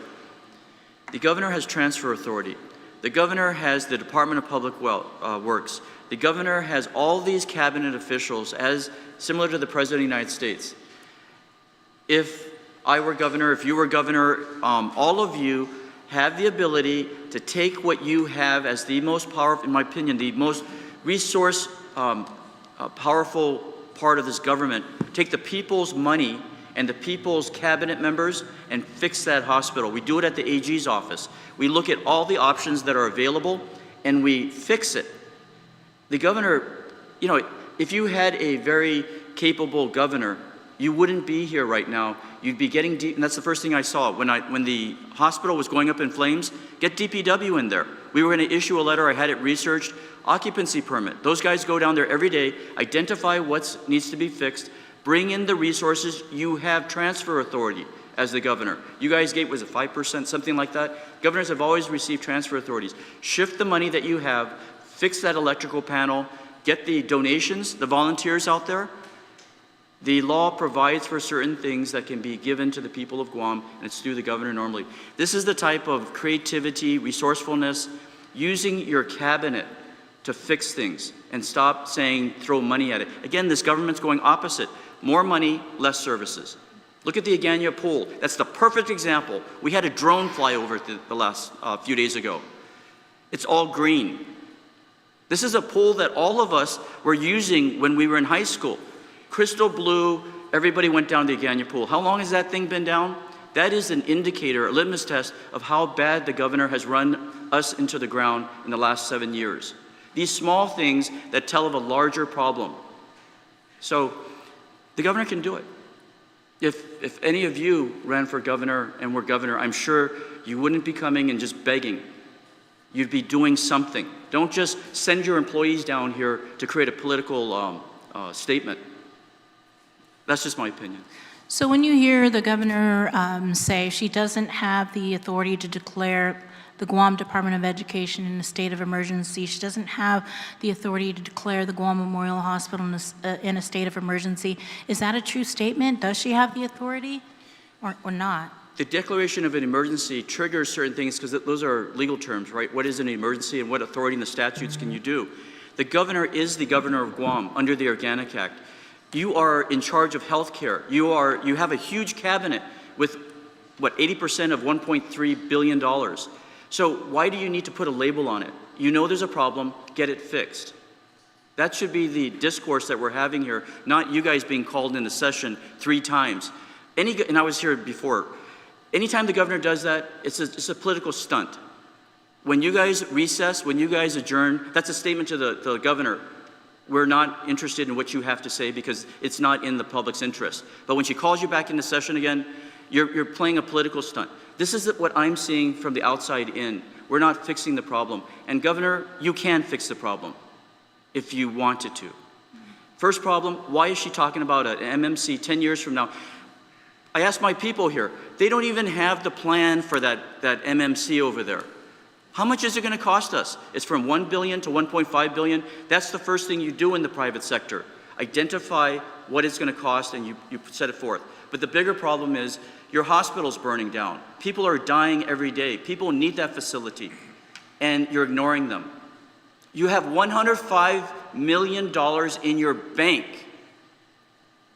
Use it to help us to save our lives. That's the type of discourse when you talk about healthcare. Public safety, build a bigger prison to put the meth addicts away from us so they're not jumping in our yards and literally killing us, terrorizing us every weekend with a meth addict going off. Education. Why is it JFK and Ukudu, their experience as students, as high school students that all of us went through? How do you like waking up at 4 o'clock in the morning to catch a bus and then having to get out of your school by 12 o'clock because there's another school getting in there? That's the type of deterioration that this governor is presiding over. Thank you, Senator. Mr. Byrne, you're here. Are you able to answer any questions? Oh, I'm sorry.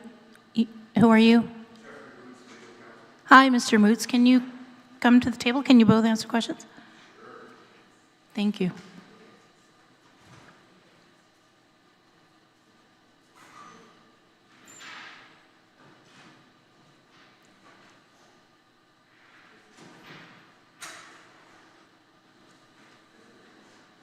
My question really is, why is this Bill 1 necessary and Bill 2?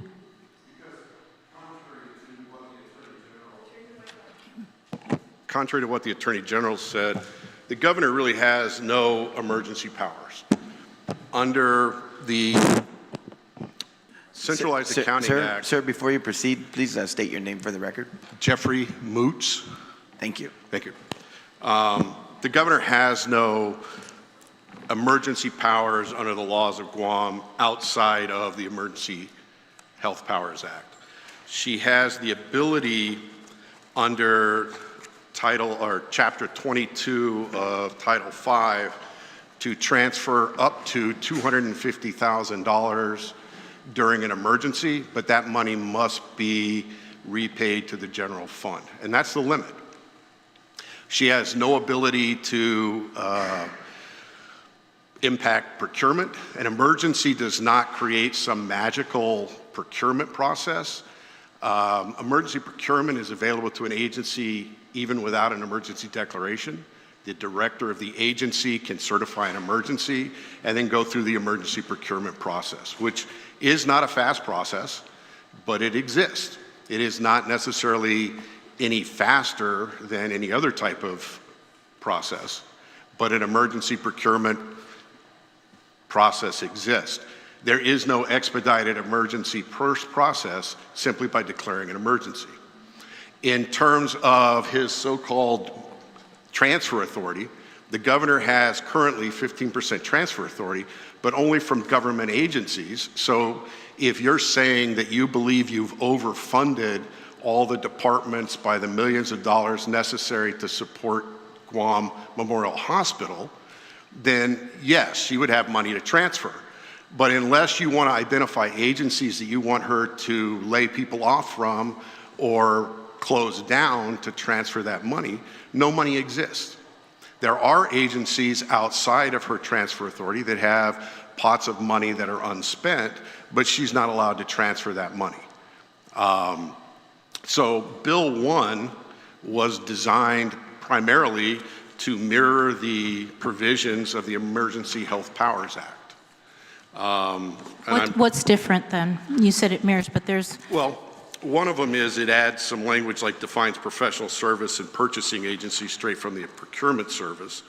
And then the other provision is one of the procurement provisions that suspends, it would be the new Section D of, let's see, Section D of 1506 actually was taken from the GMH's current statute on procurement, except that statute limits them to using this process for specific types of health care equipment. So it's the process, this language that's in D was used by GMH several years ago to buy the angio suite because of the nature of the product. So that came from the GMH statute on procurement.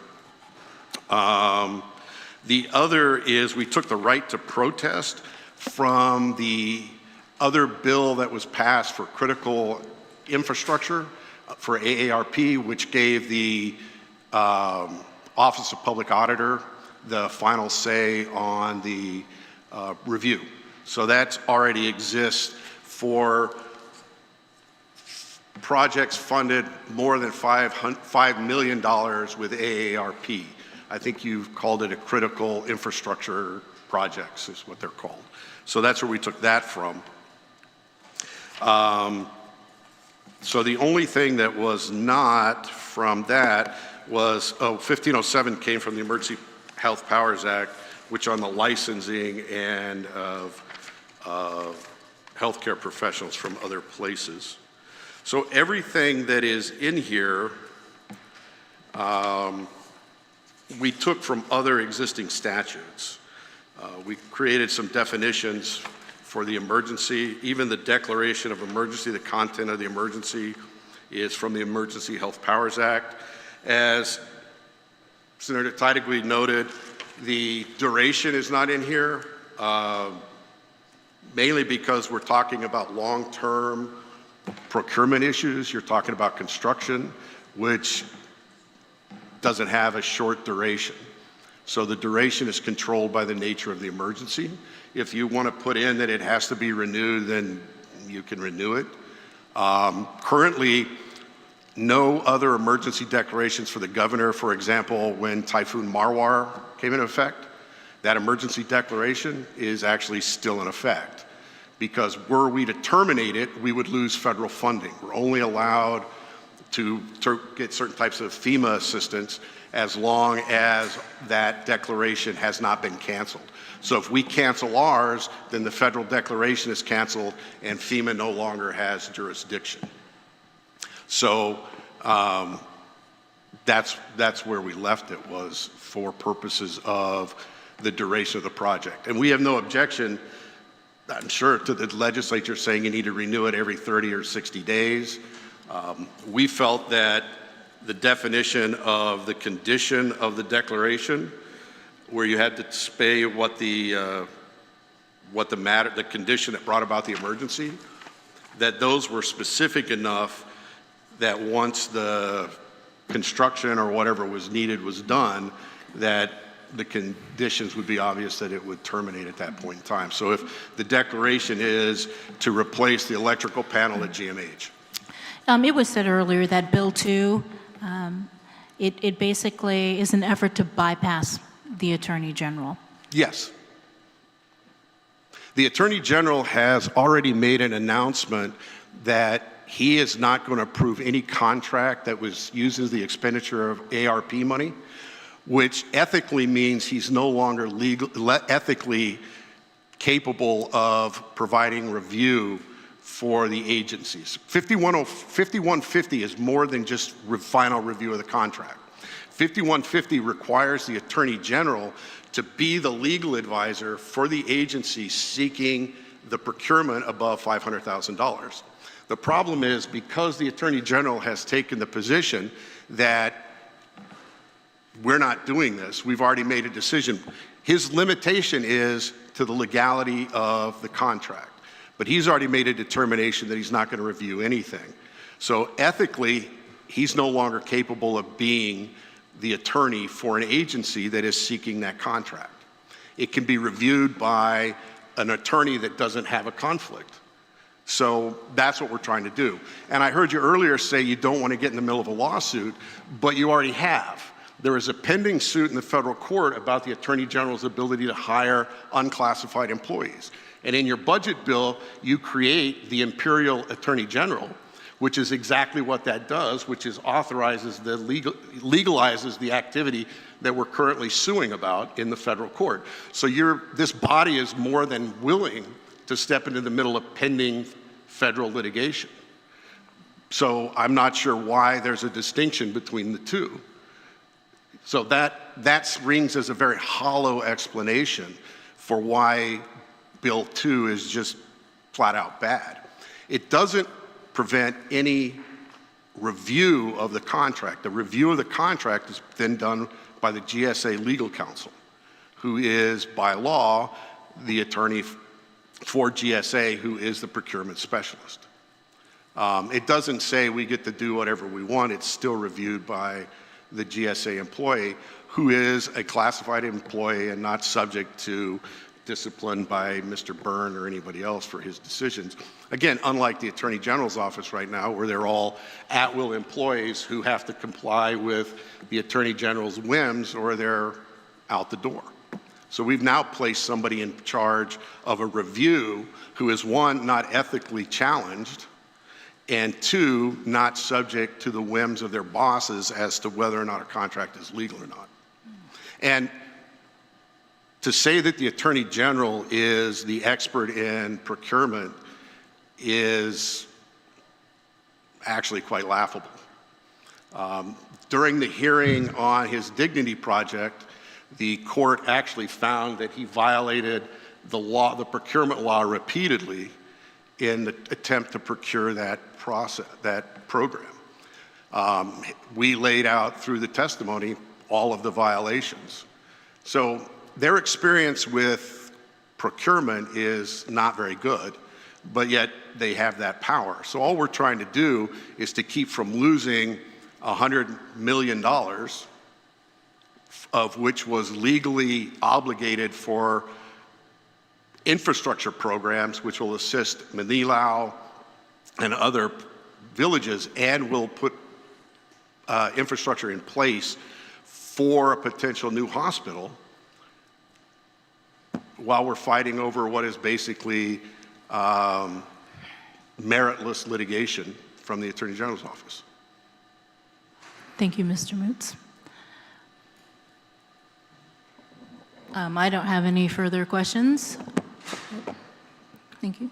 Sidus Masi, would the Attorney General like to respond? Thank you. Let's put this in perspective. Mr. Moots is an unclassified employee of the democratically elected governor of Guam. The entire governor's office is unclassified. To criticize anyone for being unclassified criticizes the American system of government.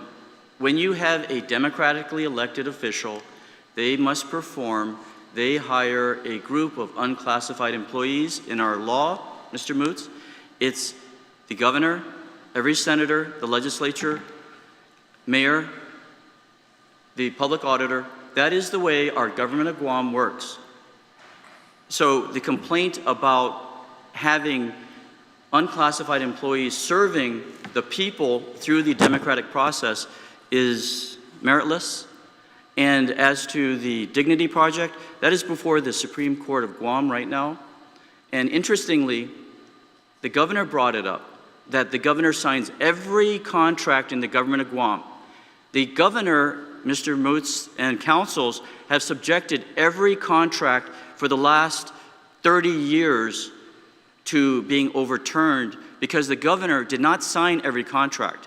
So the counsel for the governor is going down a rabbit hole, but bringing it back up to what's facing us today, the legislation removes important safeguards in the procurement system to prevent the sky is falling.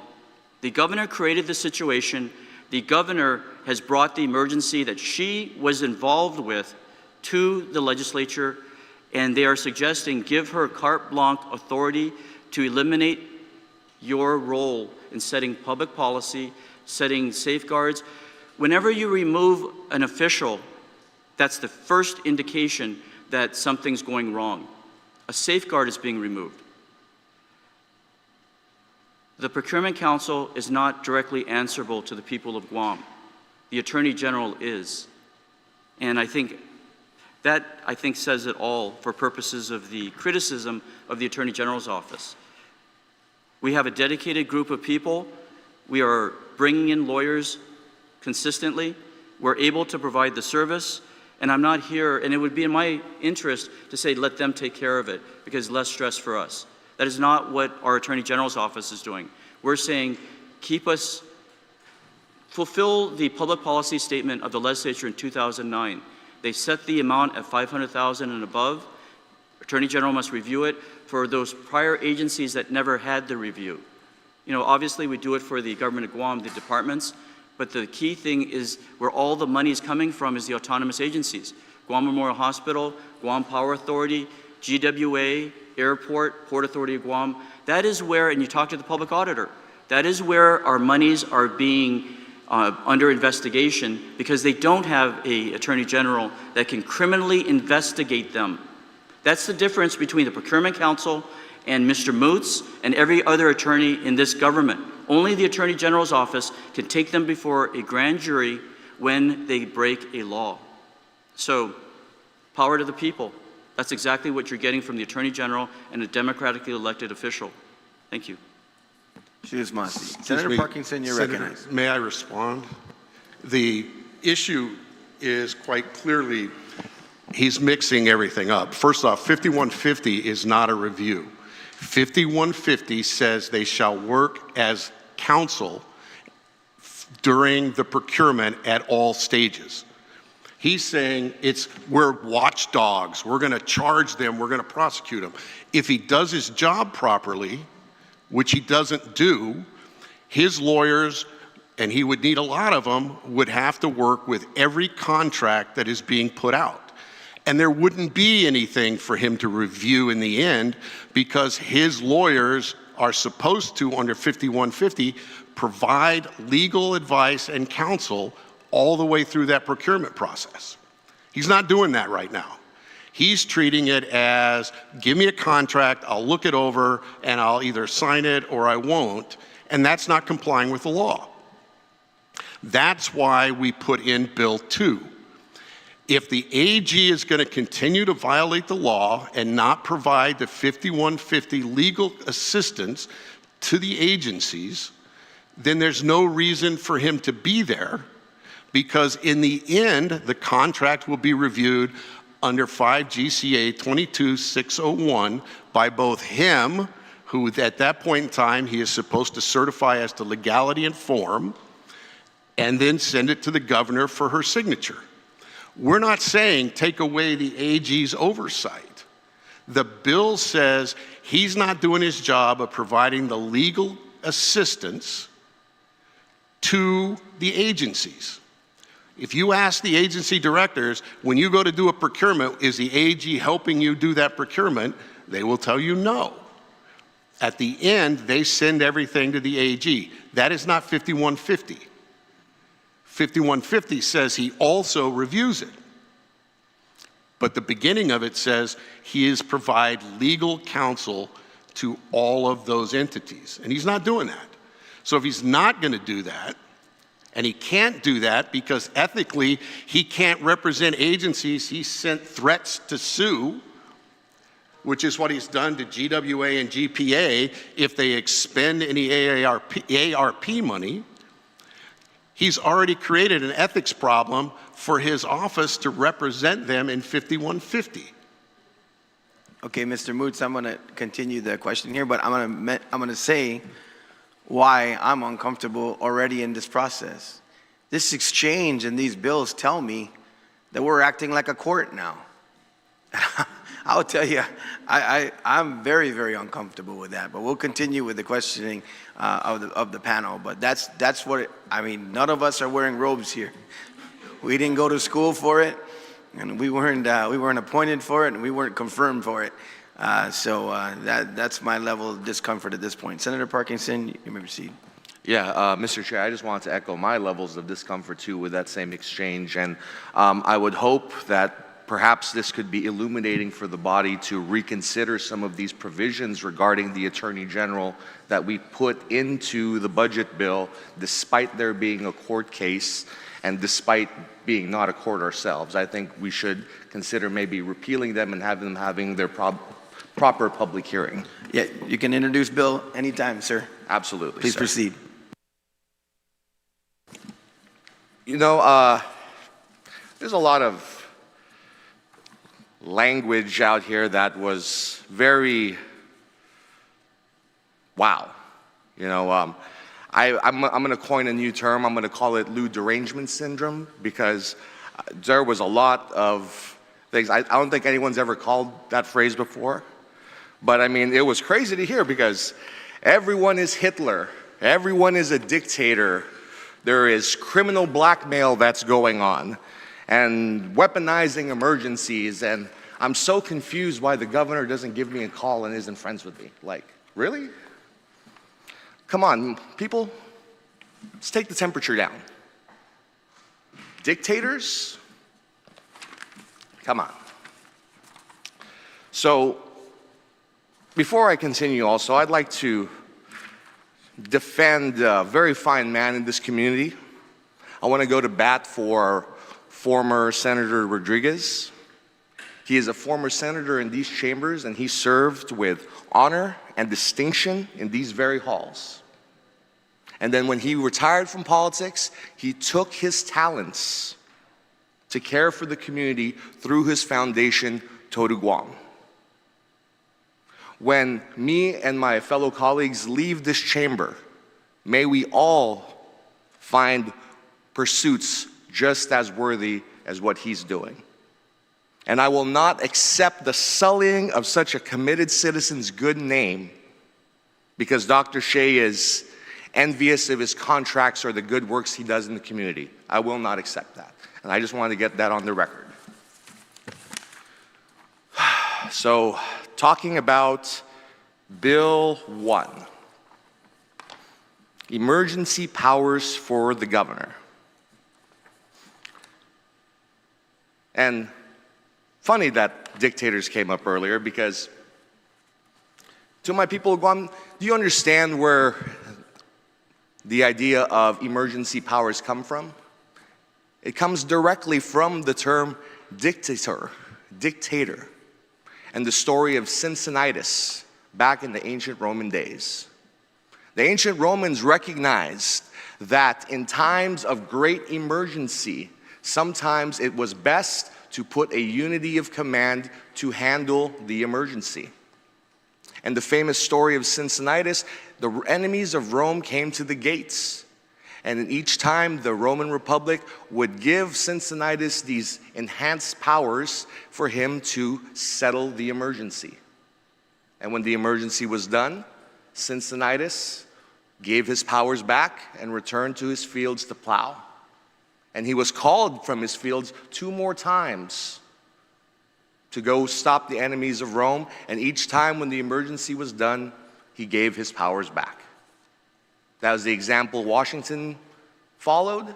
That is the example we follow when we give individuals enhanced emergency powers. So, the hospital. The legislature, members of the legislature, have been screaming to the press that there is an emergency. I believe the speaker has, I believe the health chair has. And the Gov in response has said that she needs these powers, these emergency powers. Now we need to ask ourselves, is it really emergency? Are we willing to give these powers to a single individual person to fix problems so great? That is the question we must ask as a body. Are there other tools we can rely on to potentially fix this before going to these extraordinary measures? Possibly. It depends. How much of the emergency are we really having?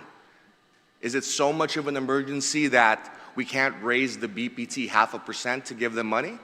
Is it that kind of emergency? Or is it not that serious? Is it serious enough to give the governor these emergency powers?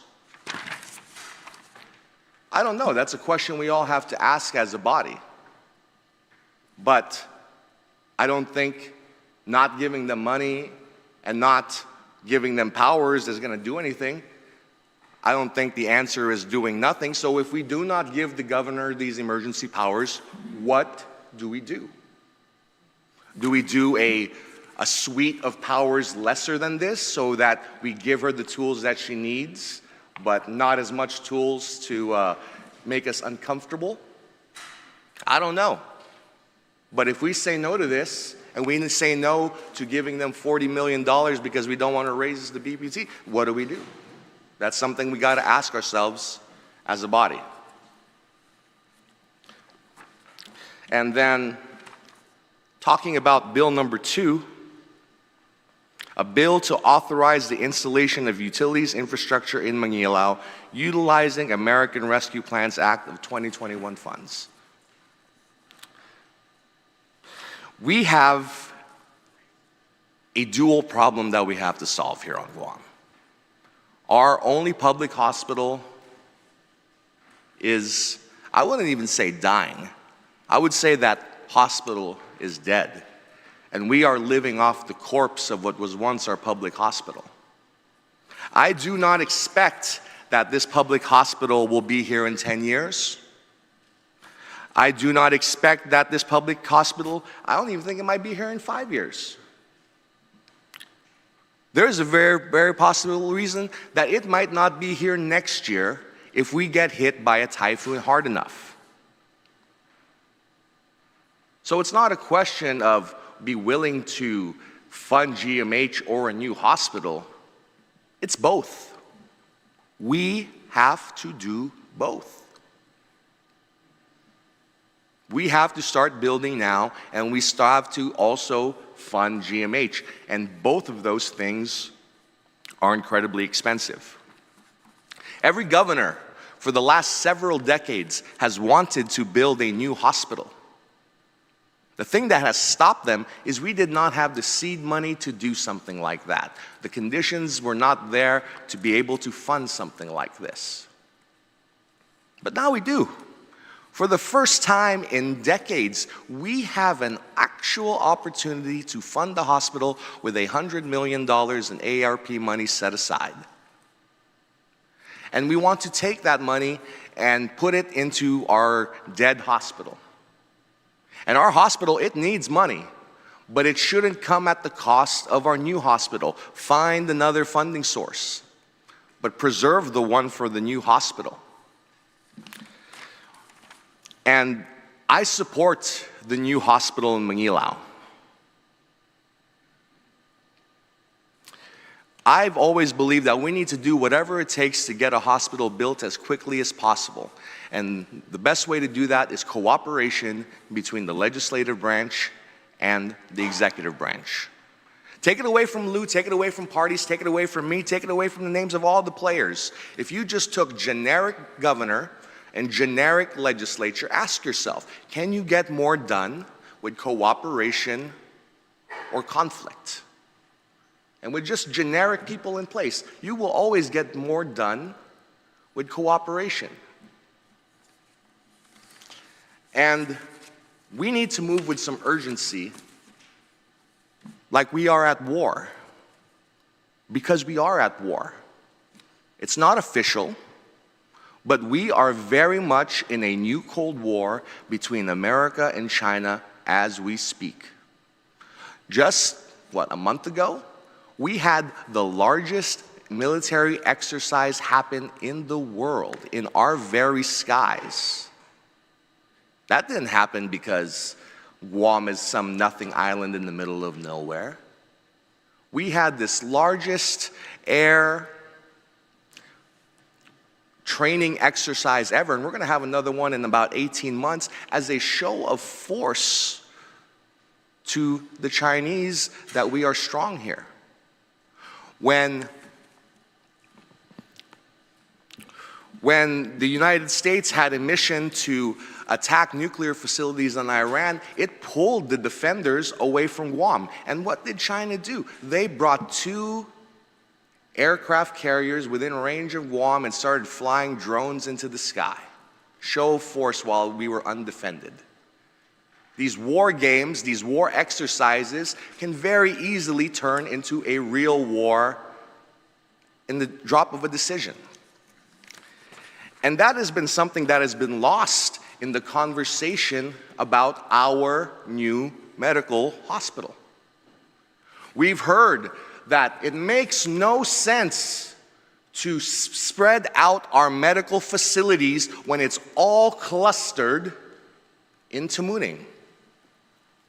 But we are at war, folks. We cannot cluster all of our eggs in one basket. We cannot put all of our health care all into mooning. We expose ourselves to a massive vulnerability, a vulnerability that the military recognizes. One of the reasons that the military is willing to pay for a new hospital, it's not because of the kindness in their heart.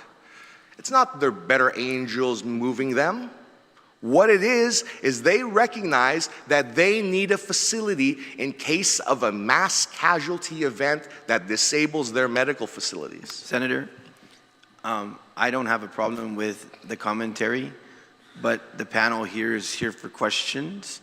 And so I would ask you to wrap it up and ask questions, and you can continue with that towards the end of the hearing. Thank you. Yes, sir. We're a little out to I'm almost done. Thank you, sir. Yes, so please wrap it up, and if you have any questions, because we have another panel that would like to come up and make their presentation. To Dusmasi. Absolutely, sir. It makes no sense for us to put all of our eggs in the mooning basket. And so I support spreading out our medical resources so that they are not such a clustered target. The choice before us is, do we want a new hospital in Manila with $100 million to go with it? Or do we want a new hospital somewhere else with a new governor, a new legislature, the same problems, and no money? That's the choices before us. And just like this, we could decide that we do not want to give the governor emergency powers. And we could decide that we do not want a hospital in Maga'hågan with $100 million backing it. We'd rather pay it all ourselves somewhere else. That is a legitimate choice to make, but it is a foolish choice to make. So I'm not sure if I'm settled on Bill 1 on giving the governor emergency powers. Perhaps it goes too far. I'm open to a conversation of paring it down and giving the governor the powers she needs to get the problems fixed. And I'm okay with this, because the governor needs to build the hospital before the end of the year and get that money spent. And because of political problems, political machinations and sabotage from various rivals of the governor, she is in danger of losing that money. And so normally I would not be in favor of a bill like this going around people. But when those people are actively sabotaging the efforts to build a new hospital, we must work around them. And so I would support this. And then for the last bill, just very briefly, I think that it's a mistake to send this resolution to Congress. I think it could put us in danger of losing that money. We have a capricious president by nature. He might just say, what are you clowns doing down there? You're fired. We're going to take that money back. Sorry, we're done. I would rather not get the president's eyes on this money and get it spent as quickly as possible, rather than throwing up prayers to the president, hoping that he answers them. We as a legislature must control what we control, and we control the purse strings. Have some courage, raise revenues, and let's put it towards the hospital. Let's build the new one, and let's have a discussion about what powers the governor needs. With that, Mr. Chair, I yield the rest of my time. Thank you for the latitude. Senator Parkinson. Senator Calvo. Thank you, Mr. Chair. Half a day, everyone. Good afternoon. Thank you for the panel, and thank you for everybody that's here today. It's been an interesting morning, just sitting here and listening to everybody with all sorts of different perspective and concerns and issues. There's so much going on in my head at the moment, looking at Bill 1, Bill 2, and of course the resolution. You know, to grant, I think we all could agree that we're in a state of emergency, and I would not try to sugarcoat things. It's not just GMH, but there's many things in our island that can be considered as in a state of emergency. And I think there's so much intellect that it's not being used because we could not agree to disagree. Now, on my end, on a personal note, as a legislator, as a policymaker, I have a concern with giving up my power, or not my power, but my right that the people of Guam gave to me as an oversight, to grant extreme power to create imbalance. As the AG mentioned earlier, there's three legs of balance. I wouldn't say it's power, but it's created as it is because to address critical issues like what we're confronted right now. So to give that power to suspend laws and centralize emergency command actually raises questions about scope, duration, and oversight. And oversight pertains to us, the legislative bodies. So on that note, I do have a lot of questions, but I'm not going to fire away everything. I know that some of my colleagues raised a concern about indefinite suspension of laws earlier in the same context, but I want to fire away because I want a clear indicative answer to this. Mr. AG, are there currently any statutes that prevent indefinite suspension of laws once a state of emergency is declared? And could the centralized command powers granted to the governor in a state of emergency under this bill conflict with the separation of powers as outlined in the Organic Act of Guam? Thank you, Senator, for the question. My earlier statements as to what qualifies as an emergency it's a legal term. We see in the past, when the governor feels there's an emergency, she has that authority, any governor has that authority, to declare an emergency to free up some money. There's a certain amount of money that the governor has accessible to do that. The legislature made it a cap so that it could get involved, presumably, if more money was needed, and that is what I hear being said, that more money is needed. The legislature acted on it yesterday. Those circumstances, we talked about the martial law, but the situation is the governor does have purview over health care under the Organic Act. That's why when I made the comments, she is the governor of Guam. She has authority and her cabinet to address problems. Whether she calls it an emergency or not, she has authority. She has a cabinet to provide for the daily operations. If there's a fire, Guam Fire Department goes and addresses it. If there's structural problems, there's a Department of Public Works. How she uses those authorities, I think we shouldn't get caught up in what an emergency is as opposed to how to fix the problem. I guess that's my approach on it. And the governor has so much ability to fix problems on Guam without having to declare an emergency, then come to the legislature and do sweeping bills like what's in front of us today. So, I don't know, as I said, I think she can fix a lot of the problems up there with her own, and the legislature bent over backward to give the transfer authority, I understand, the $40 million. So I don't believe there's an emergency that exists anymore.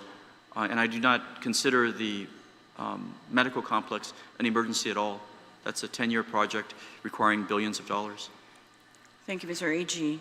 One of the concerns when I was going through the bills is with regards to personnel, transfers and labor protections. Emergency staff can be reassigned, and when they're reassigned, it may disrupt labor agreements and raise employee rights concerns. So on the legal standpoint, how do you think, how would labor agreements be honored if employees are to be reassigned across agencies under this bill during emergencies? Well, there's an existing set of personnel rules and regs that every classified and unclassified employee under Title IV is entitled to or not. She's trying to bring in nurses and professionals to man the hospital on a current basis. That's my understanding of what I've read so far. Yeah. So she's asking for the ability to have greater discretion. There is an argument that the governor should have certain authorities, but with the check and balances in place. If the legislature believed that there was an emergency, lack of doctors, we have a lack of lawyers. The Supreme Court of Guam has modified the rules to a certain extent to allow more lawyers to come in from off island. So that's how I kind of see that issue. The nurses, the lawyers, the nurses, the doctors, is the medical profession. So, but that I see as a separate issue as to what is declared the emergency, because it seems to be a facilities problem. You know what, my worry about that is if emergency transfers trigger hazard pay or overtime obligations for affected employees. So that means it's another cost that we need to bear and we think about. So that's where I'm Absolutely. actually leading to with that question. And again, it goes back to the earlier conversations. The key role of the legislature is to control the budget and to set the public policy. You just indicated the control of the budget. We have a fiduciary duty to make sure that these monies are being spent for the purpose and not being spent improperly. So. But in reality, we do have, we lack the manpower, not just the manpower, but,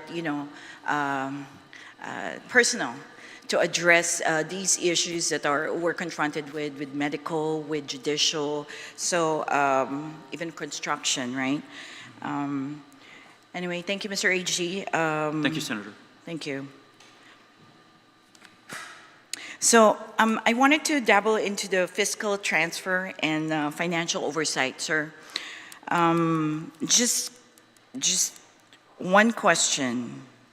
Because unrestricted fiscal transfer could risk overspending or bypass legislative authority. So as I mentioned earlier, obviously the oversight is really one of the primary things, primary job description that us legislatures have, right? And so I wanted to know, sir, if your agency will maintain a public record for emergency fund movements, just in case. Well, thank you, Senator. I heard the word cost in your last question, and obviously that raised my interest. I'll answer your question, but I want to kind of wrap around some other things I've been hearing. I mean, I've been sitting here listening to this discussion, which I have to say has been kind of theatrical. There have been a lot of sophisticated arguments that I don't think really address the point that you were making about costs and responsibilities. So thank you for dabbling, as you said, in that. I think it's more than a dabble that's needed. I think we need to grasp this issue. A transfer is a transfer. So by its definition, the funds being transferred cannot exceed the envelope that the funds came from. So the danger of exceeding a budget, which I think is what you're asking, is minimized because all you're doing is transferring from one place to another. You're not expanding the budget. So and the second part of your question is, do we maintain a public record? We maintain a public record of every cost and every revenue, and that's what goes into the monthly reports, the quarterly reports, and finally the annual financial statements. Sir, I just have to throw out that question because primarily most of our concern is mismanagement of funds and just making sure that we have safeguards in how we direct all these fundings. But thank you for your answer. I truly appreciate that.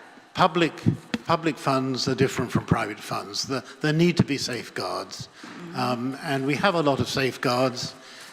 Unfortunately, we also have a lot of conflicting safeguards, where if you follow this particular provision in statute, it conflicts with another provision in statute.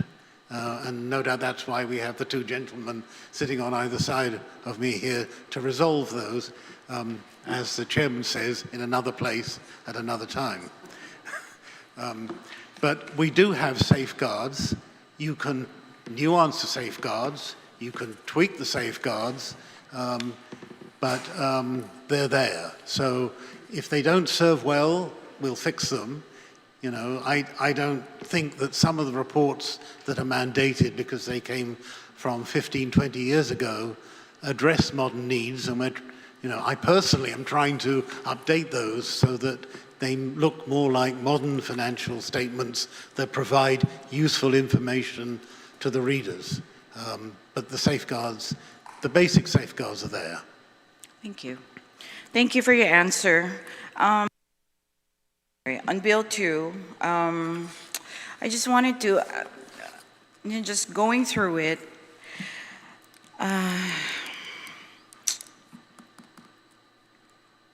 Mr. AG,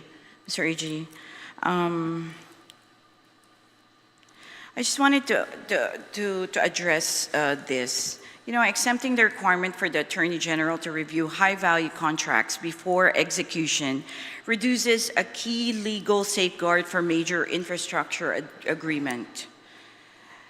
Sir, could this exemption expose the government to liability if contract terms are later found invalid or non-compliant?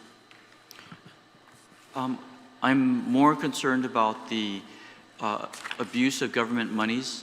Now, there was conversations earlier that the AG's office, when it issued a legal opinion that the monies that would be spent on the MMC would violate the open government law and a lot of other reasons why the MMC was illegal. The GPA and GWA are trying to build the infrastructure, but because of 5150 and because that the AG's office had earlier issued an opinion saying that it would be illegal to spend the ARP money up there, that's part of 5150 review. I know that there's a difference at the table here, and that's why we're in court. The judges will have to figure it out. I disagree. I believe that as Congress and the Guam legislature made an Attorney General that had civil and criminal purview, it's holistic. And I believe the Supreme Court of Guam also made that analysis, as well as many others. So if the Attorney General says something's illegal, of course the Attorney General's office isn't going to approve it just because you send over the documents. That's holistically what an Attorney General's office is. And I will also note the legislature has made an Attorney General's opinion of every Attorney General as having a higher significance. So it's consistent that we wouldn't approve infrastructure to an illegal project. So that's why in the courts they're going to have to figure that out. What did you want in an Attorney General? It's almost schizophrenic, and there is no conflict. And again, these are legal principles that we're debating out in court right now, but I mean, yeah, so the 5150 is clearly a safeguard meant to protect the taxpayers' money. So granting it's already been signed, or in the future, if it's signed by the governor, what remedies or safeguards can be in place or will be in place? If the governor's bill were signed as written? No, it's like a contract. If a contract is already like signed, and then you find out that there's issues, or legal issues with the contract. So right. So then, if it's already signed, right, the parties to the agreement would, arguably, if they wanted to get out of it, they'd say that it was an illegal contract and reference the Attorney General's office and litigate that issue out. So just because the parties signed something doesn't mean that it's going to be enforceable or challengeable later on in time. Hence the whole procurement system, right? We've got the public auditor built into it as a safeguard, the Attorney General's office as well for procurements and so forth, as well as ultimately our Superior Court. So checks and balances are built into the current system. This legislation wishes to remove certain checks and balances, which is within your purview, by the way. So as I mentioned earlier, they've done it in the past for the generators. They did a direct procurement, those sorts of things. So it's a public policy decision at the end of the day. Okay. Thank you. Thank you, Mr. AG. Thank you, Senator Calvo. Thank you so much. Thank you to the panel. I have no further questions. However, I'd like to address the resolution 93, and I'd like to put it out there why my name is not here at the moment, but I truly support the intent of this resolution. It just so happened that I was in a critical meeting at that moment, and I thank the author of this resolution for the invitation. I was supposed to be one of the prime co-sponsor of this resolution. But as I mentioned, I was in a critical meeting at that moment, and I could not pick up my phone, and this resolution needed to be rolled out immediately. So on that note, Mr. Chair, I thank you for this, and thank you for the chance to speak up and throw out questions to the panel. And I truly thank the panel for being here. These issues are not easy issues. It keeps us sleepless at night. And thank you so much to everyone and to the people of Guam. Have a day. Thank you, Mr. Chair. Just Masi, Senator Cabo, and certainly can add you immediately when it hits the floor. So just Masi. Senator Perez. Thank you, Mr. Chair, and good morning to the panel. Just want to thank everyone for being here and providing their testimony. So in looking at the bills, obviously, it does change the definition of emergency. It expands it, in fact, to include critical lifeline systems, including energy, water, transportation, communication, and waste management. So that is what this bill is. That's one of the biggest changes in this bill. It's expanding the definition of emergency. When you look at the definition that exists in procurement law, emergency is defined as a condition posing as an imminent threat to public health, safety, or the health and safety of the environment, which could have been foreseen through the use of reasonable and prudent management procedures, and which cannot be addressed by other procurement methods of source selection. And so I guess that's one of the concerns about, I believe, many of you that have come here today, is that it can almost, could potentially be used to prolong an emergency state. And I think, as much as we need our infrastructure, our critical infrastructure, to not have it tied to let's say a health emergency or a natural disaster, for instance, where we know there's a defined endpoint to that, that is, it's problematic, I think. I think also that, what brings us here today, right, is the ARPA funds, the deadline of the ARPA funds. And I'm always an optimist. I think that I feel that we can find a solution if we agree, if we come to the table and just put the differences aside. Of course, easier said than done because of the lawsuit. And so it's hard to say, we're not going to polarize this conversation. But if I can remind, everyone in the public that we do have procedures in place within our laws that allow for any kind of reforms, and that's in the Advisory Council, the Procurement Advisory Council, which I believe has not been called. And, it was recently reformed or revitalized, and I was the sponsor of that bill to revitalize this Advisory Council because it included members that aren't necessarily close to procurement. And I really wanted to kind of concentrate it within the government agencies because amongst our government agencies, there's a spectrum. There's a spectrum of those that really know, that have the expertise, and those that could use that information. And so after today, I'm hoping that this Advisory Council can be called. And let's talk about how we can overcome this procurement challenge and build a hospital, right? And I've seen bills, we passed bills before, GPA. So I sent it to Director Byrne, the chair here, and AG, and I tried to send it to you, Attorney Moots. And perhaps this could be a template that we can use. It's been used, and I know there's another panel coming up. Maybe I can ask questions about how, if it was successful in attaining what you needed, right? And so perhaps if we can put the differences aside, come to a common procurement model to build a new hospital. I know part of the problem is that the location, right? That's a huge huge difference, and I'm sure that, unfortunately, that comes into play in this discussion here today. But if we're focusing, let's focus on, let's get that money spent, right, to build the hospital. Let's focus on that. I mean, if we can come to that agreement, and perhaps we need some mediation to get through this, because, yeah, the differences are not going to help get the job done. And so that's my, I guess, my plea to you guys, or plea to the community, or plea to the government. Yeah, and I know there are some things that are said here regarding the 5150. So maybe we can clear some things up here regarding that, as well as automatic stay, as well as delegation. So there are things within the procurement that we could streamline. There's potential for streamlining. And maybe I could leave this for the advisory council to discuss, but you know, lifting the automatic stay was one thing, right? So that was something that's been brought up before many times, and my concern with that one was that it might put the government, we might have to pay out money if we're at fault, right? And how much money are we going to pay?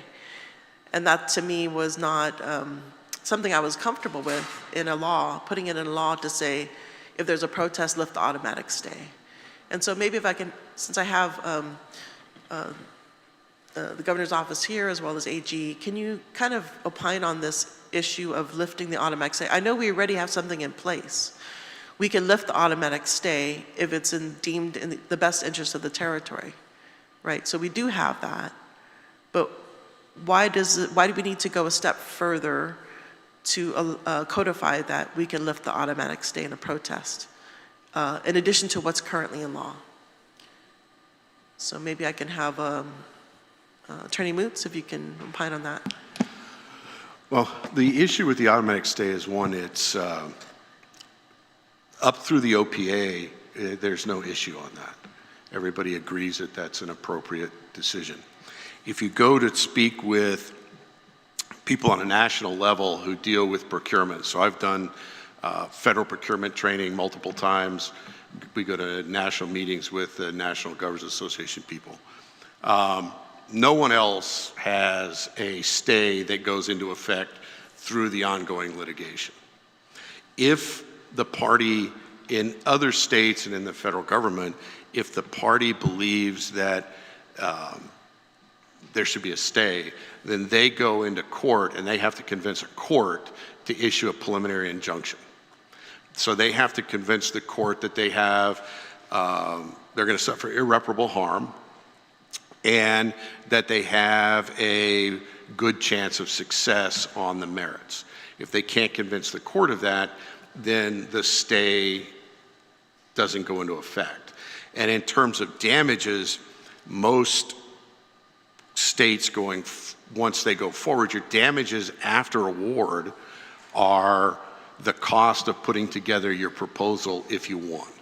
You don't go back and get all these, there's not a lot of other damages. And what we see is a lot of people do a protest either pre-award or post-award, just hoping to delay the system and make the RFP or the IAFB go back out. We've had cases where they've done that, where they know the grant money is going to expire, things like that. So the giving an automatic stay up through the examination by the OPA has never been an issue that anyone has addressed to us. Even when we've talked to business community and other people, when we've talked about contracts, it's the multi-years that it may take in litigation. And since there's an alternative to seek a temporary injunction that is available to the court, we can eliminate the automatic stay after the OPA and allow them to make use of the judicial process to convince the court that they have, they're going to suffer irreparable harm and they have a good chance of success.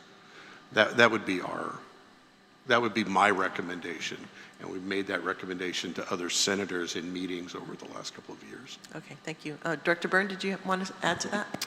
I would obviously support what Mr. Moot said, but also could I just widen it out a little and address some of the things you just spoke about earlier? I think we've all got caught up in this term, because I don't think we can use any other, emergency powers. Right? Emergency sounds dramatic, drastic. I mean, what we're trying to do here is, I think, the basic of what we're trying to do here is address the dual problem of funding a current hospital that needs funds and at the same time trying to fund a new hospital. And whatever we're doing now, we've been doing it for now 2.5 years, doesn't seem to be working. So how I think we can differ about how we achieve a different approach, but certainly a different approach is needed.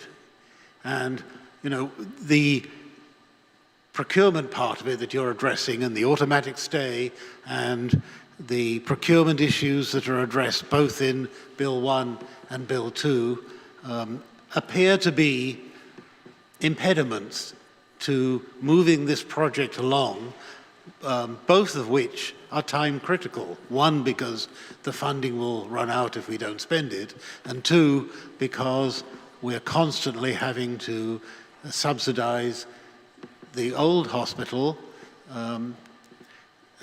in order to keep it going. I mean, everything is time critical, and we're not addressing it with the urgency. I mean, maybe it should be urgent powers rather than emergency powers, because that better describes, I think, the situation. All right, thank you. Attorney General, if you can add any information regarding at the end of the day, lifting Senator, the stay. The governor and the majority senators of the legislature need to work together. And I hate using that working together kumbaya thing, but that's essentially what has to happen. The governor needs to meet with you members one-on-one, not sending their lawyers in, to come to an agreement. Is it a priority of this legislature to build a new hospital, to fix the current hospital? Once that's agreed to, everything else is going to flow naturally. You guys are going to be approving these procurements. It's like the school system. If that school's got to be built, and if there's impediments in it, then the legislature and the governor work together to make it happen. That's been the problem since 2023. There has not been a consensus, a meeting the minds between the people's elected legislature that controls the money and their elected chief executive. Thank you. Okay, and as far as lifting the stay, do you have any issues with that? Whenever you take out the safety valves, that's the problem, because I believe there's a mistrust or a misunderstanding between the legislature and the governor. I'm worried of what I've seen about removing safeguards. With the way that I've seen things, those safeguards were put in place before these differences occurred with the hospital, and there's a reason why those safeguards are there. There's a reason why the public auditor is there. There's a reason why it was protecting the losing bidder who might be at the end of a corrupt procurement that wants to stop it without losing his house in litigation. That's why there's administrative remedies, and then ultimately the courts and so forth. So Guam has evolved its procurement protections for many decades now. So now to remove them, why? That's the question, why? Has the governor satisfied you members of the legislature that it would be okay for this particular procurement? I'm not so sure. Thank you. Thank you, Senator. Thank you. And then there was something that was said earlier about 5150. So it was my understanding that the AG's office is overseeing step by step. Is that your view? That's correct. We have a first in, first out system, and literally people call me and ask me because of an urgency to push up some of these procurements so that it's reviewed earlier. So we do that at the AG's office. But again, there's a difference on their view of what 5150 is and my understanding of what 5150.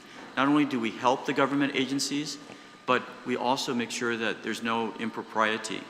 And when they're trying to shove it down our throat, so to speak, and that's what they're doing with the GPA and GWA infrastructure. They want to ignore the opinion of the Attorney General's office and just say, do it. You're our lawyer. Problem is, I'm not their lawyer per se. I'm an elected Attorney General. So, as are you, we serve our people. Thank you. Senator, I'd like to clarify something. 5150 says the Attorney General or his designee, including one or more Special Assistant Attorney Generals who may be so designated and subject, shall act as legal advisor during all phases of solicitation or procurement process. That was my understanding. Right. So that's what they're not doing. Our agencies are not getting that assistance. What they're doing is a review at the end of the process. And we get a signature from them, but they're not doing the 5150 review and assistance through all phases of the procurement. That's inaccurate. We just sent them, and we have not rejected and says, don't send us anything on the 5150. And Mr. Miller is here to attest to that. We basically receive the documents, we review it, and the last action we took under their power pole procurement at GPA let us know where the funds are coming from for these procurement power poles. So it's, I don't want to say it's complicated, but it's in litigation. It's going to be worked out at some point. But the point is, they're supposed to be, even before the contract is done, they're supposed to be involved, according to the statute, from the solicitation. Yes, so I'm hearing two different... GPA has its own attorney. They never asked us to be writing their procurements for them. It was sent over to us. They have their attorneys up there. But they're not designated as Special Assistant Attorney Generals. So by law, he's supposed to be there. We disagree on many things. Okay, so yeah, Senator, this is I being, don't think we can let's resolve not, the law here. I'm not going to Essentially, dive into this, but just wanted to, okay, I kind of opened the door. For finance, ARPA funds. So Director Byrne, is there guidelines that we can all see what the funds can be used for? Absolutely. The Treasury issued the final rule, and when they issued the final rule, subsequently they issued a whole lot of frequently asked questions which they indicated were to be treated on the same level as the final rule. Okay, and are you able to provide the committee with that link or a document? Yes, it's a public document on the U.S. Treasury website. Yeah, but I guess if you can facilitate that, if you don't mind, just showing us the link and perhaps providing it to the committee, that would be appreciated if you don't mind. But I would want to add, please, that before the final rule was issued, when we were still dealing with the interim rule, because of the uncertainty, the governor went to DC and asked US Treasury, can we use these funds to fund a new hospital? And they said, we're not sure, but we've had the same inquiry from a number of other states. So when they issued the final rule, that authorization was included. Okay, thank you. Thank you to the panel, and thank you for your testimony. Thank you, Mr. Chair. Excuse me, Senator. We will be providing for the committee report other states and jurisdictions that have requested consideration for reallocation and was granted. So we'll provide that to the governor's office as well. I would like to thank this panel for coming up. I'm sure Mr. Moots and DOA Director would like to stay, but the Attorney General as well as Dr. Nguyen, Hoen, you're free to depart. You can stick around if you want. But other than that, we thank you for your service today. We are going to power through, folks. Unfortunately, I thought I had the afternoon, but I don't. And so we're going to do this until 2 o'clock at least. I think we'll probably finish before that. So, you know what? My sign-in sheet has all kinds of different checks on it. So I'm going to ask whoever would like to provide oral testimony to please come forward at this time.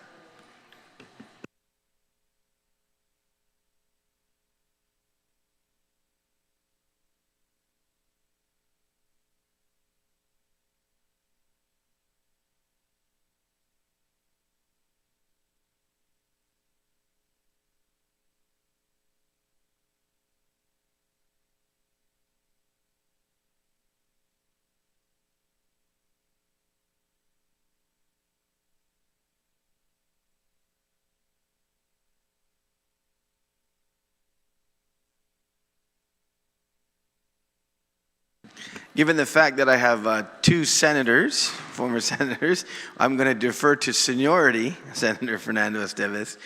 So, Senator Simon Sanchez, you're recognized for your testimony. Thank you, Senator, and thank you, Senators, with wrestling with all of this. I chuckle and find it ironic that we all have a similar goal to try to save that $100 million. But we sure are having trouble trying to figure out how to do it by supposedly working together. But let's give it a try. So the most important job for all of us is to protect the $100 million that the governor proposes to spend on the new hospital in MANGILAO. Losing this money would be a gross failure of leadership to access federal money for badly needed infrastructure. Regardless of how you feel about the governor's plans for the MANGILAO hospital, the $100 million in infrastructure for MANGILAO will still benefit our people. The only official that is risking the loss of this money, in my view, is Attorney General Moylan. While the governor and legislature spent hundreds of millions of dollars of ARPA COVID recovery federal funds without any legal objections since COVID, this last $100 million is now the subject of litigation and obstruction by the Attorney General. If he's wrong on the federal lawsuit, we will lose $100 million if we can't spend the money in time. That judicial decision is expected in the coming months. The utilities simply want to begin the process to be able to spend that money in time in case AG Moylan is found to be wrong on the law again. The AG has been wrong on the law before. The Guam Supreme Court had to remind the Attorney General that his job is to represent the government of Guam and prosecute crime and corruption. To do that, a good Attorney General would know how to set up an ethical conflict wall within his office to perform those duties. The Attorney General has failed to set up an ethical conflicts wall within his office that would separate the prosecution of his cases from the requirement to approve procurements as to form only. The procurements for these projects will take months to issue the RFP, allow contractors to bid on the RFP, and to award the RFP. By that time, it should be clear whether the $100 million can be used as desired by the governor. At least let the procurement process move forward in case the Attorney General is wrong on the law. While the AG is in active litigation against the governor on this matter and against the utilities, he still must perform his other duties. To avoid conflicts, the governor's proposal is to exempt AG Moylan from participating in this specific procurement. I would like to suggest a different approach. The legislature should simply require that the Attorney General set up an ethical conflicts wall within the AG's office for the purpose of reviewing these specific procurements for approval as to form. In fact, that's the subject of separate litigation between our utilities and the AG. All we're asking is that the AG set up conflicts walls for these procurements because he has publicly threatened to sue employees of the utilities themselves, and therefore is conflicted, and as Attorney Moots has also alluded to. But this alternative keeps the review process in the AG's office. But the legislature should make it very clear that their priority is to save the $100 million should it be ruled that the monies can be used this way and that the AG was wrong on the law. It's unfortunate that the legislature would have to weigh in on this issue by telling the AG to set up a conflicts wall, as is done everywhere else. But senators should make it clear to the AG that they want to save the money, if at all possible, and that he has the tools already in law to preserve this potential opportunity while still litigating what he has already filed. If the AG prevails in the federal litigation, little, if any, of the $100 million would have been spent, so funds can be withheld at that time. The $100 million in procurements are straightforward, and Senator Perez alluded to that. The utilities know how to procure infrastructure. We've been doing it for 20 plus years while I'm there, $2.2 billion. We've won OPA appeals, and the only two protests that went to the Superior Court, we won as well. So we know how to properly procure infrastructure. These procurements we're talking about are identical to the billions of dollars of procurements that we've done. All these procurements I just alluded to have been approved by all prior Attorney Generals, including Attorney General Moylan, until now. Now the AG has threatened to sue innocent government workers performing their duties, like certifying funds, issuing the bids. The AG, as you know, is not the policymaker. Only the legislature and the governor are. Regardless of whether he likes the law or a senator or a governor proposing or implementing policy, his job is to implement the law. The Attorney General of the CNMI is prosecuting a senior government official for alleged crimes while setting up conflicts walls so he can still represent government agencies. Even the Attorney General of the CNMI knows how to set up a conflict wall, and he's going after a big fish. But he has set up the conflicts wall as the law requires, as judicial standards require, yet A.G. Moylan can't or won't even use this ethical tool allowed to be used by law. We don't want to lose this money. We should all be working together. I couldn't tell in his testimony whether he liked Kumbaya or he didn't like Kumbaya, but I agree with Senator Perez and all of you. Our goal is to save this money and put it to use. And we should do everything possible, including the possibility that he's wrong, and simply ask him, hey, in case you're wrong, set up the conflicts wall. The AG should be required to perform his ministerial duties to approve the forthcoming procurements as to form only. Senators, unfortunately, you must step in now to make it clear that the goal is to save the money, especially if the court rules that the AG was wrong on the law. Requiring him to set up conflicts wall for that matter is a very simple alternative. It actually keeps the AG involved, but in an ethical manner. This approach also improves our ability to save the money should the AG be wrong. This should be the focus of the legislature. So despite my public disagreements with the Attorney General, I'm suggesting as an alternative to the bills proposed by the governor, and I appreciate her desperation on this because her perception is the AG will not cooperate, and he's suing. He's already suing people, as Attorney Moots reminds us. So in that case, he's already conflicted himself. Just put up a conflicts wall. Look at these procurements that we're going to issue that we have been very successful in issuing over the last 20 plus years. We know how to do this. And if they're good as to form, let us proceed with them.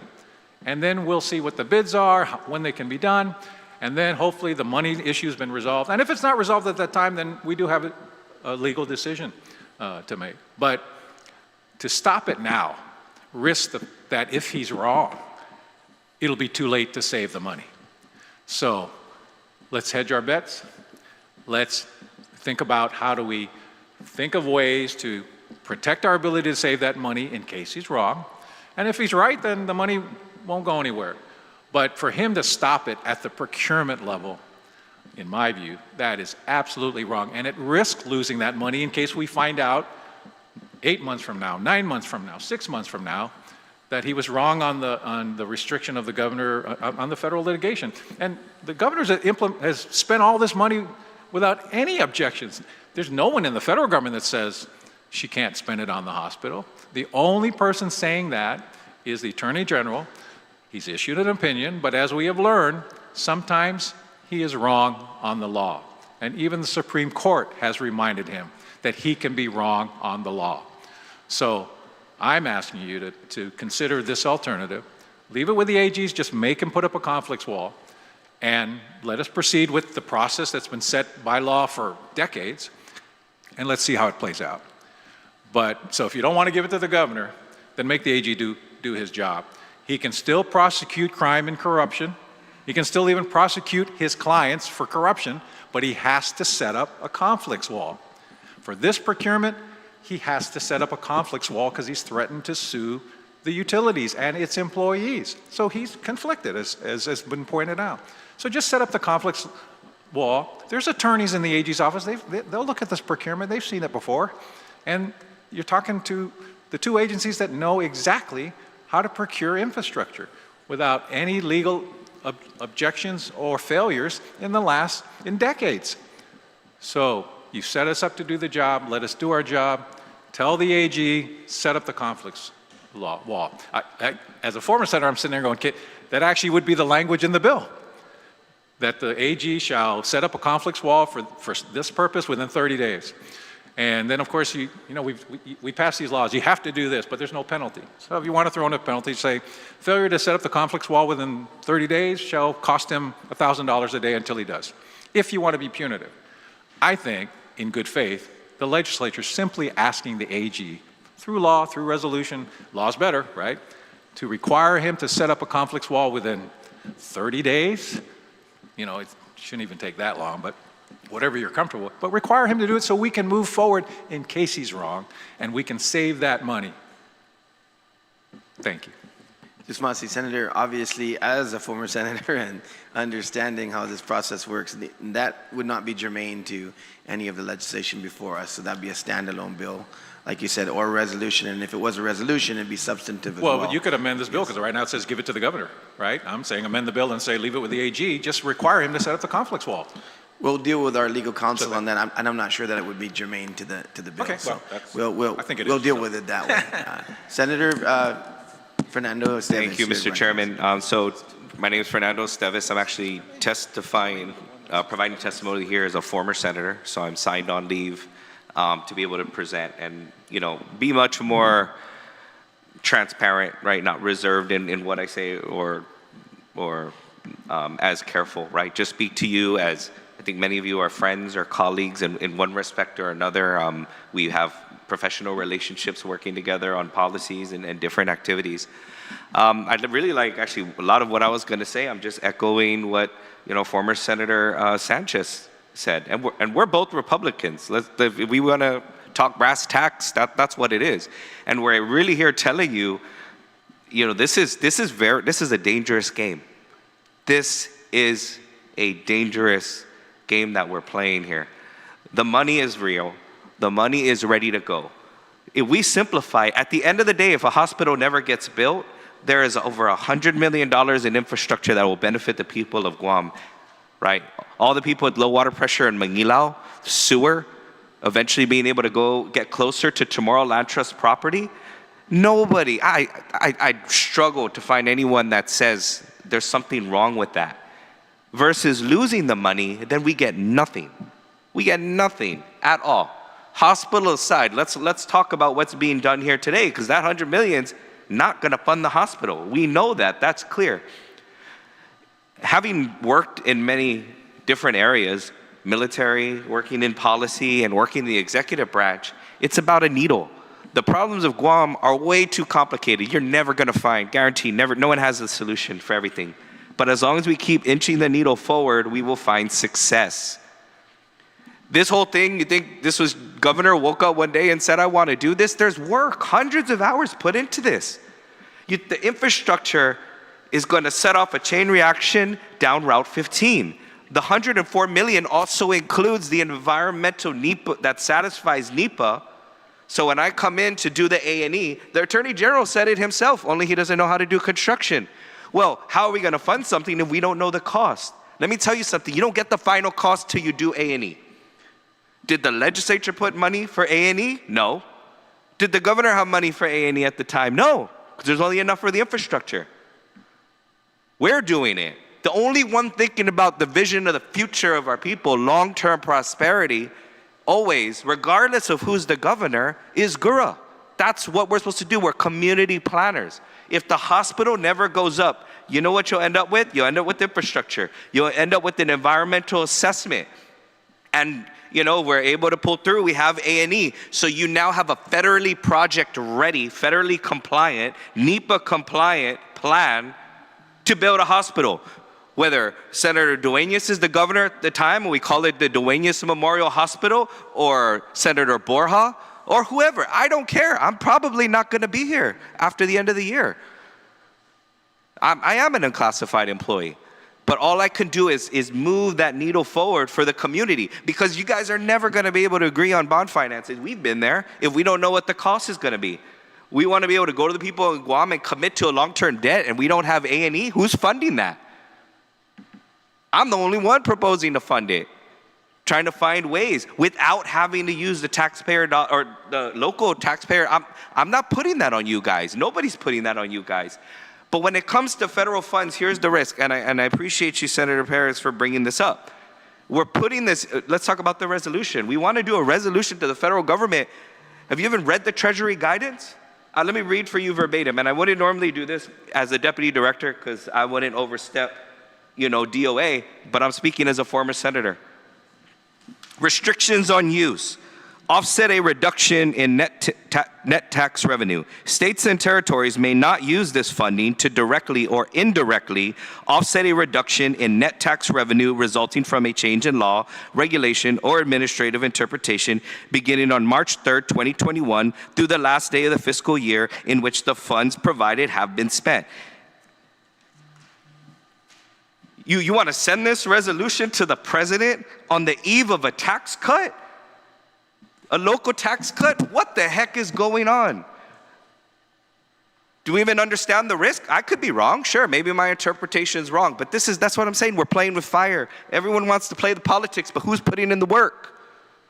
A 3-page resolution, who's the one reading the hundreds of pages? I've read through the guidance because I received money from ARP. Have you guys want to change it? You guys want to subtly appropriate it? Have you put in the work to understand what it is you're asking? To put a bullseye. You think this is the first legislature to try to offset tax cuts with federal funds? It's not. We're probably the last, but we'd be the only legislature putting a target on our back saying, hey, look what we're doing. This has been resolved. It just got to put that work in. But at the end of the day, accountability. Losing an election is not enough. For lack of a better term, let's go all in. At the end of the day, we're in court. Someone will be wrong, and someone will be right. But at the end of the day, if the people of Guam lose, who's going to be held accountable? Why don't you do a bill? Put in a prison sentence. How convicted are we? How sure are we before we play this all out in the courts? Because I'm pretty darn sure of the work that was put in, the hundreds of hours to make sure this is a good direction to go. I go to jail. I don't mind. Yeah, if I'm wrong, if I'm that wrong, if I rob the people of Guam like that and I'm that wrong, put me in jail. But who else is willing to stand up? Is he going to put his license on the line? Sorry, I'm pointing this way. The AG put his license on the line? Do a bill. Let's go. That's what we owe the people of Guam, senators. That's what we owe them. We owe them that much accountability. We want to play with these things like this doesn't have an impact. This has an impact. We could all point finger. At the end of the day, it'll be a lot of finger pointing, no accountability, which doesn't mean anything. You lose election, you go on with your life. We've been there. Some senators decide not to run, some lose their election, some run for it. Doesn't matter. But at the end of the day, it's the people of Guam who lose from that. The one guarantee that we have, in simplest form, okay, is if that money gets spent on infrastructure, we have the infrastructure. The federal government's not going to rip it out of the ground. If we have to pay it back, then we're just paying for the infrastructure, but we have the infrastructure. Let's look at it for the simplest thing that it is. What do the people of Guam gain by putting Bill 2? Because even if it plays out in 8 months, remember, there's permitting. There's a procurement, then there's the actual construction, and then there's the verification. There's a second process if you work with grants of verifying the invoice, because they could say on the last day, oh, here, we're finished with the work, and then they invoice it. We have to verify, I'm pretty sure, but pretty standard with federal grants, you have to verify what they're invoicing for before you can actually make the payment. And typically, it's not until you've made that payment that it's been expended. Time's ticking, tick-tock. There's real work going on the ground. So for better or for worse, really what I'm asking is for better or for worse, is for the legislature, whether you pass Bill 2 or not, legislature make a decision. We're going to commit to this or we're going to support it and get the infrastructure into the ground, or we'll not. We're not. And we'll play with fire. But make it clear. Just be clear on where we're going. Right? I'm not here. I have no skin in the game on Bill 1. Has nothing to do with me. But I'm just looking at these funds, and I know partly because before I sign on for any money or expend federal dollars, I read through it. That's why I was able to, when Senator Perez asked, I was able to send her the regulation. I keep these things on my phone, read through them multiple times. Okay? We need that when we're going to be messing with the feds on federal funds, we need to be sure of what we're doing, and we should be coming unified as a jurisdiction. So with that, thank you. Again, this is nothing personal. I know it's tough to be up there, but I really just wanted to put my 2 cents in there, okay, on this. Thank you. Thank you, Senator. Yeah, that's interesting. Many people would think that there's already been crimes committed against our community with billions of dollars spent different ways. So we could all share a cell, maybe. Tracy Perez, you're recognized. I got married, Lim Tiako. Yes. Thank you. I wanted the full name. Yes. Hafa everyone. Thank you, Chairman Dueñas and members of the legislature. My name is Tracy Lim Tiako. I'm the acting general manager of the Guam Power Authority. Written testimony in support of Bill 2.1s was emailed to Senator Dueñas' office this morning. Before I proceed to read the testimony into record, I just wanted to make a couple of notes based on the previous testimony. First, GPA takes no position on the location of the hospital. We also do not take a position on whether or not the governor can spend the funds. These are things that we as a sub-awardee, we take and we're moving with it. So we wanted to let you know that. And as far as being a sub-awardee for this grant, GPA was pulled in to discuss the infrastructure using the ARPA funds in either late 2024 or early 2025. So, you know, I say this so you have a better understanding of what our viewpoint is and where we're coming from. The AG also mentioned that the majority of the $100 million in ARPA funds was going to GPA. That's not true, and that could be verified through the sub-awardee, the sub-grant documentation. In fact, GPA was awarded only $32 million for infrastructure for this. The AG also mentioned that there had been previous times where the AG's office, actually it was General Moylan himself and GPA were able to find ways to move forward on procurement, and that is absolutely true. That happened during the temporary generator power, known as a Greco. So we were able to find a solution. So I just wanted to point those things out. So official testimony into the record. GPA is a designated sub-grant awardee of the American Rescue Plan, ARPA, funds with approximately $32 million reserved for power infrastructure to support the proposed medical campus in MANGILAO. This funding will allow GPA to build a new substation, transmission lines that will reliably serve not only the future hospital, but also surrounding schools, residential and commercial growth, and the Department of Defense missions in the wider central Guam area. The engineering case for this project is clear. GPA currently operates a network of 30 substations and nearly 1,900 miles of combined transmission and distribution lines that serve an estimated 53,000 customers across the island. These substations are the backbone of Guam's power system, turning the electricity from our plants into power that powers homes, businesses, and defense missions can use. But many are already at or near capacity, and Central Guam is especially strained due to housing, new developments, and the military buildup. MANGILAO, in particular, has seen rapid expansion. Education institutions such as the University of Guam and the Guam Community College, coupled with other large area projects, are driving increased electrical demand. Feeder lines supplying the area are heavily loaded, which makes it difficult to backfeed during outages and results in risk of voltage fluctuations, instability, and reduced reliability. Without a new substation, these issues will only worsen as MANGILAO and the surrounding villages continue to grow.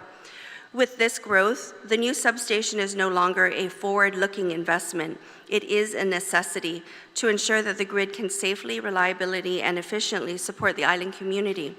GPA has been actively searching for a viable site in MANGILAO for a MANGILAO substation for several years, including consideration of a parcel across the street from GW High School. Last year, however, GPA was presented with a clear solution: land and funding for construction of a new substation on lot 5280-3, directly across from GPA's main office in Fadian. This site is ideally located to serve MANGILAO, Barrigada, Chalampago, Ordet, and Dueñas, and will be energized via new transmission lines from the Route 10 and 15 intersection. The planned substation will include a 30 MVA power transformer, multiple 34.5 kV breakers, and a new 13.8 kV feeder to distribute power more efficiently.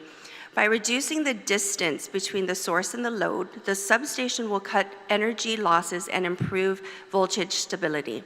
It will also add much-needed feeder capacity, enabling GPA to handle new growth while providing redundancy to improve backfeeding capability.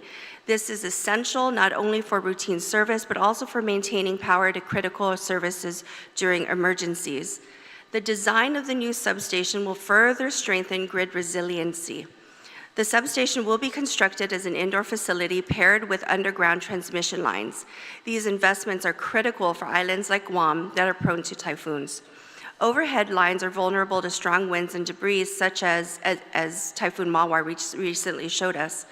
Hardening our system with underground lines and storm-resistant assets ensures that critical facilities remain powered during emergencies when reliability is most urgently needed. This project will also strengthen Guam's overall grid by relieving stress on existing substations in central Guam and distributing load more evenly. GPA can improve power quality for surrounding villages. This makes the investment not about one hospital site, but about the long-term stability and efficiency of Guam's energy system. Importantly, this project will not impact GPA customer rates. The ARPA funds are already obligated for this purpose. And if they are not used, the $32 million earmarked for power infrastructure will be returned. Our mission at GPA is simple: to provide power for the people of Guam. Politics aside, this is an opportunity we cannot waste. The funds are in place and the need is urgent, and we must move forward. I stress that GPA does not seek to waive procurement oversight or accountability. We fully respect the need for transparency and compliance. Bill number 2 strikes the right balance, removing bottlenecks that have slowed progress while still requiring the legal review of contracts to ensure legality and form. If there are better approaches, I urge the members of this body to propose, debate, and take action, for time is of the essence. Senators, this requires partnership. As both former Senators Sanchez and Estevez had said, GPA cannot do this alone. The executive branch, the legislature, the Attorney General's office must work together to ensure federal funds are used as intended. In recent past, this legislature has expressed concerns that agencies facing challenges with ARPA spending failed to ask for help early enough. GPA is here right now, asking for your support so we can deliver results instead of returning $32 million that can make a meaningful difference for our island. So thank you for allowing me to testify. We'll have a question and answer period in a moment. We need to recess to reset our system, and then we'll continue with the rest of the panel. We are in recess for a moment to reset our system.